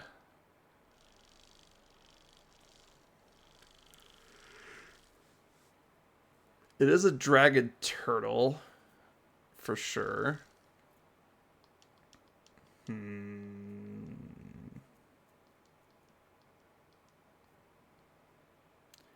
I will be the first to admit, usually I name my Crobats something stupid like Alucard.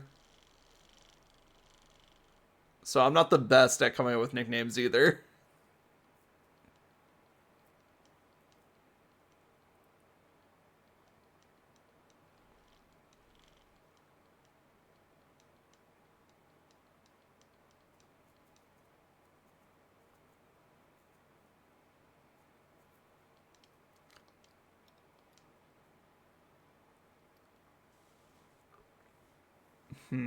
Yeah, I'm trying to think of a pun too. Something that'd be cool. Or not cool, because, you know, puns are inherently not cool. But Something that's at least unique.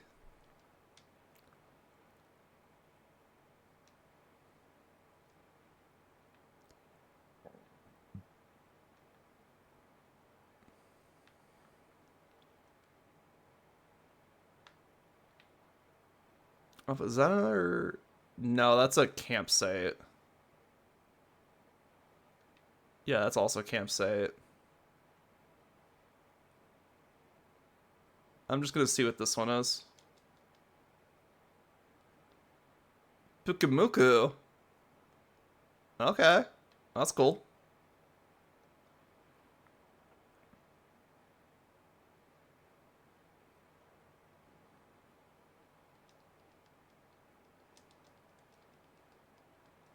Bowser. I mean, it do kind of look like a Koopa, don't it?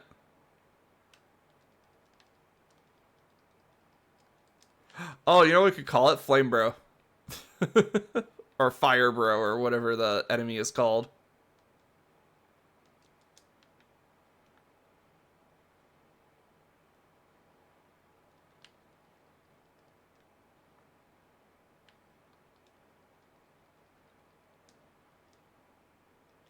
I'm gonna disconnect from the internet.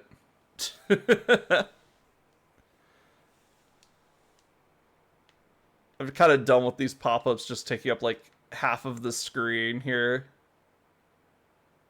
Plus, I'm about to wrap up here. Bowser, Flame Bro. Oh, you know what that remind me of? Like the Super Mario Mon, like game that's going around where where it's Pokemon but with Mario characters. I think it was made by like Alpharad and a team that they put together, and that's pretty cool.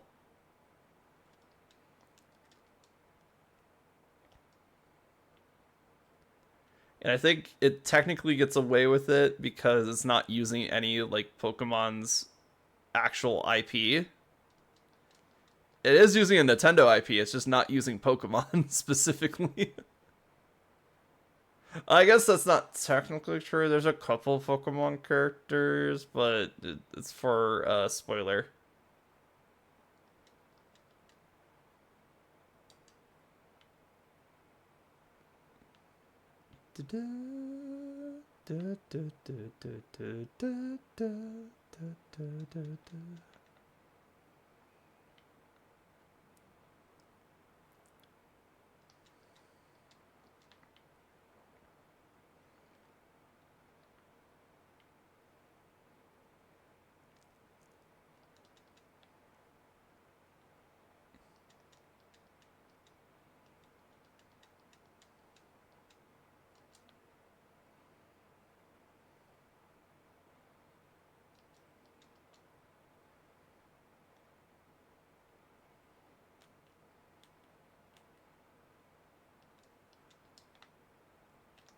Man, I forgot how fast you rack up watts when you're just doing when you're just doing raids. I forgot that like after you beat the game you get like 2,000 per raid done. So if you just do raids, even if you don't fight in the raids, like you just go from den to den to den, you can rack up some serious wattage right there. All right, let's see.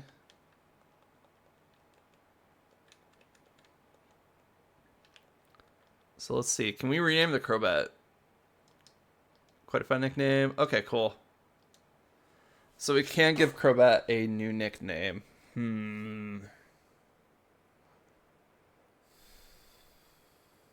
So we have Crowbar. Crowbar could be a good backup. Thinking like bats. Is there like any Hawaiian bats out there? I feel like for with a ecosystem like that, there has to be some bats.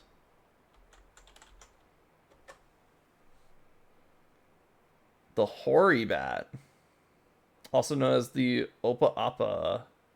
I probably butchered that pretty bad. These bats are a subspecies of North American hoary bats and are federally protected as endangered. They are insectivores, roosting in trees, primarily feed on moss, beetles, and other insects.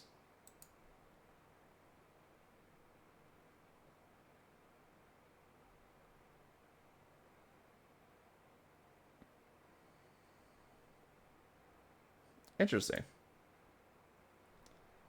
Not sure if we can pull much inspiration from that. I wonder if Hawaii has like bat folklore or something like that, or like a prominent character. The AI bat originates from Hawaiian folklore and the original myth centered around Maui. In the original myth, Maui fought an eight-eyed bat to rescue his wife. Let it Letsuki, what? Polynesian goddess originally. A Samoan princess turned goddess.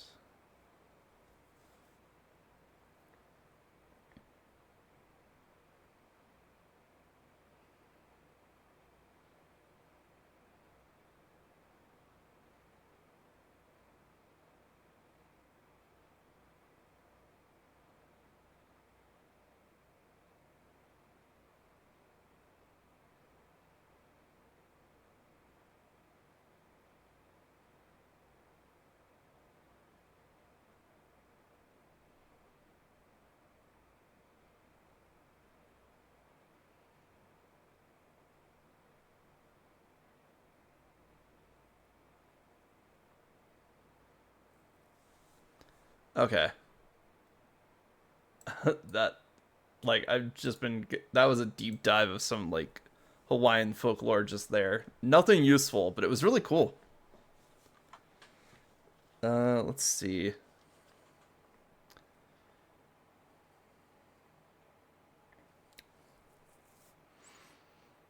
Hmm.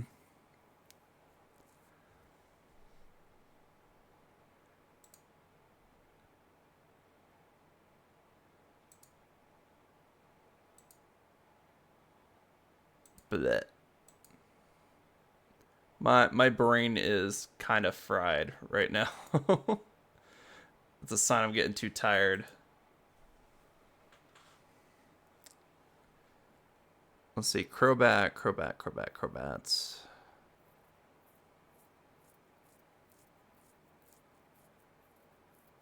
Crowbats.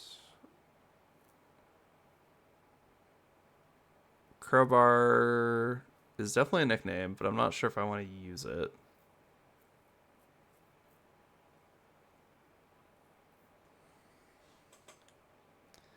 Actually, I think I know what I want to name it after. One second.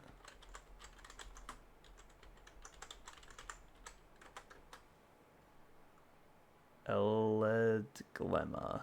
Okay, cool. Just want to make sure I knew how to spell it.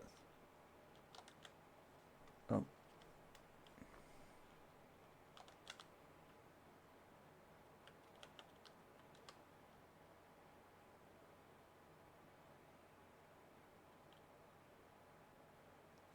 Yeah, you only get to go out. It's changing name once. It'll be Eldeglemma from now on and forever. Yes. And then we can change the Turtonator's name.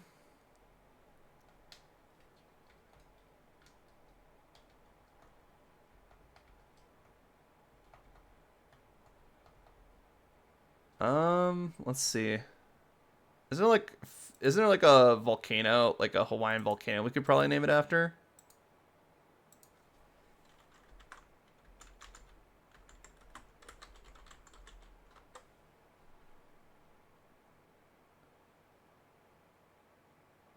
Halekala. I kind of like that one actually.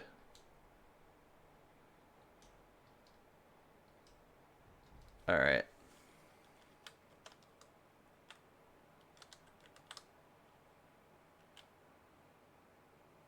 Yep, only got one. Blah blah blah blah blah blah. There we go. All right, got some new nicknames. That being said, I did like the nicknames that were in the chat. It's just like I just I just like nicknames. I like making nicknames that have like a meaning or something like that. It's really nice. Or just like straight up references to other things.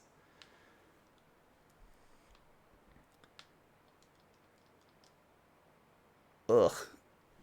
Sorry, I am fading fast. I want to do one more cookout before we have to wrap up today. So you can get another Pokemon. And I doubt it because we replaced like half our team, which means we'll have to rework on everybody's sociability here. Because I doubt most of these Pokemon we just added to our party had sociability to begin with. But who knows? Maybe the other three social abilities are up high enough that they can meet that threshold. But now you can see like the new team now.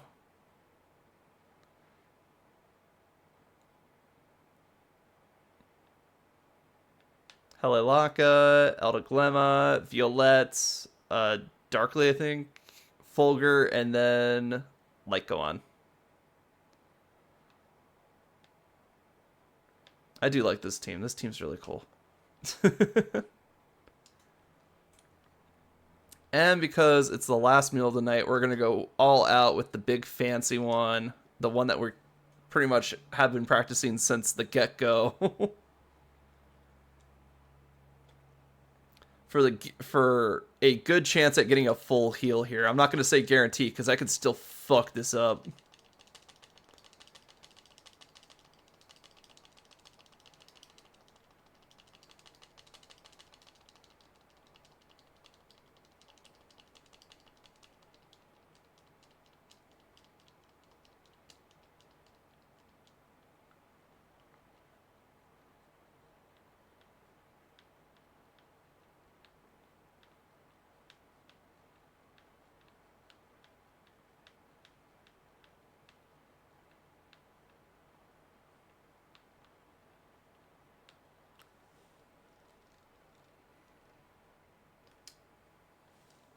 There we go. Bon appetit. Done. All right, let's see what we got. I'm thinking, I feel pretty confident about that one. I'm going to say Kaparaja. Let's see what the game says. Okay, Kaparaja for sure. Let's go.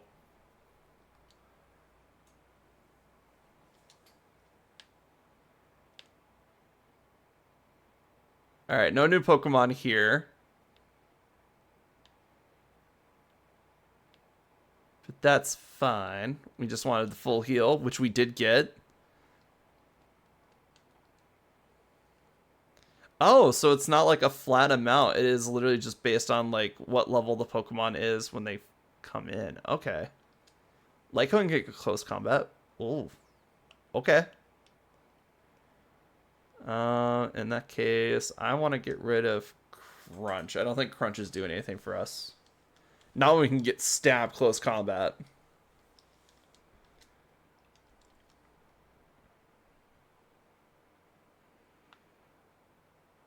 And then Halilaka probably needs a couple of these. There we go. It caught up with everybody else almost instantly. Holy crap. What's the learn? Endure? Nah, you're fine. Flail? Nah, you're fine. Incinerate? Keep old moves. Iron Defense? Keep old moves. Dragon Pulse? Keep old moves. Body Slam? Keep old moves. Flamethrower? Keep old moves. Shell Trap? Might as well.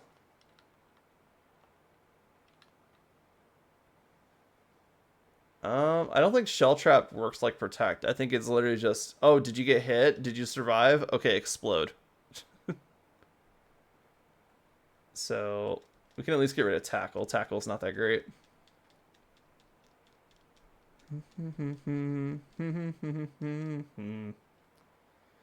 Or we could Shell Smash. Okay. Like, instead of just, like, making, like, a defensive build. We can make an offensive build with Shell Smash. Interesting.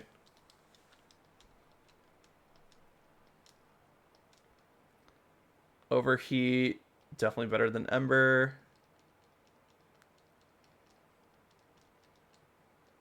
Explosion! I think I'm going to keep old moves for now, but I'm going to keep in the back of my mind that we have explosion in the background, in the back for this guy. Or for this girl.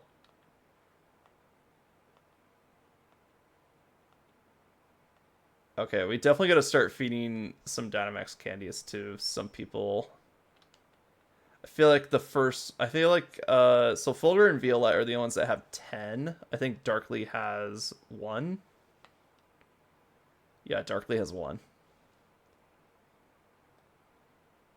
So what we're gonna do is Dynamax Candy, because I feel like I would Dynamax this at some point just to give it like a ton of extra HP, and then I'll give these to Darkly. I will increase Litecoin's Dynamax level to 10 at some point, but it's just not necessary right now. And then Violet needs to catch up with the rest of the party real quick.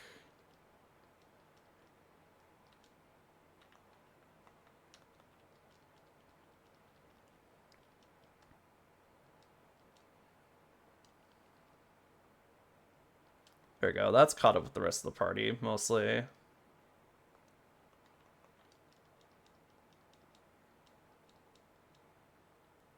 There we go.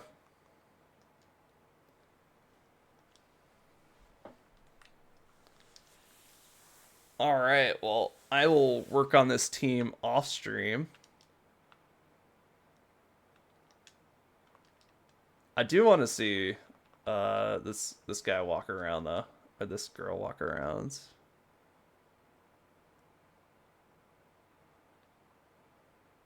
Turtonator seems like such a fun Pokemon. It almost made me sad that I got Moon, because I'm pretty sure it was a Sun exclusive. Yeah, I think Moon we got Drampa, which is still pretty good. I remember Turtonator being on like Kiawe's team. So it's like, oh man, I always wanted to train one. It seems like such a cool Pokemon. I feel like if we do the Shell Smash route, we could give it something that like increases its offense, maybe. I think if we do like, I don't want to say Life Orb, because I feel like Life Orb could be useful on a different Pokemon on this party. But I'll do some experimenting. We'll see what happens. The big thing I want to do is make sure everybody can get their stats all squared away for next time. Because as long as I can get the stats squared away, I think we'll be fine. And on that note, I am going to put Violet and Halekia. Don't know how to pronounce that name. Halekala in here so that way I don't mess up their stats, because they already have 0 in both of them for EVs. So I don't want to mess that up. And I gotta figure out what I'm gonna do with them. Definitely have to change some natures here and there, but I kind of figured I was gonna have to do that anyway, so that's fine by me. Crobat and all the other party members that already have EVs are going to get reset, and I'll figure out what I can do with them. Figure out how I want to build them and stuff like that. Figure out what their role is on the team. I feel like Lycoin's just going to be like defensive, and then do I just put it like HP attack basically? Because it does have decent speed. It's just like we're lowering the speed to increase the attack with this nature, which is fine. I think if we lower special attack and raise special defense, we could have a pretty bulky Zamazenta here. But anyway, before I get more distracted and my tiredness makes it so I don't end stream and I just keep doing what I'm doing. Uh, hi. If you guys are watching on YouTube and you made it to the end of the video, congrats. I know it's been a long one. And if you guys want to see what we're doing live, head on over to twitch.tv/RelicsAkusa. It should be the same name as the title of the channel. Go figure. And if you guys want to hop on over, see what we're doing live, drop a follow, play with the channel points and stuff like that, feel free to. And, right, I should be promoting this more at the start, but we have a Discord now. So if you guys are in chat right now, the Discord link is right there, and I am debating putting it more in a public space so that way more people can join the server without me having to be streaming to do so. But I've just been really slow on it because I've just been taking it one day at a time right now. And I hope to see you guys next time. Have a good night. See you later.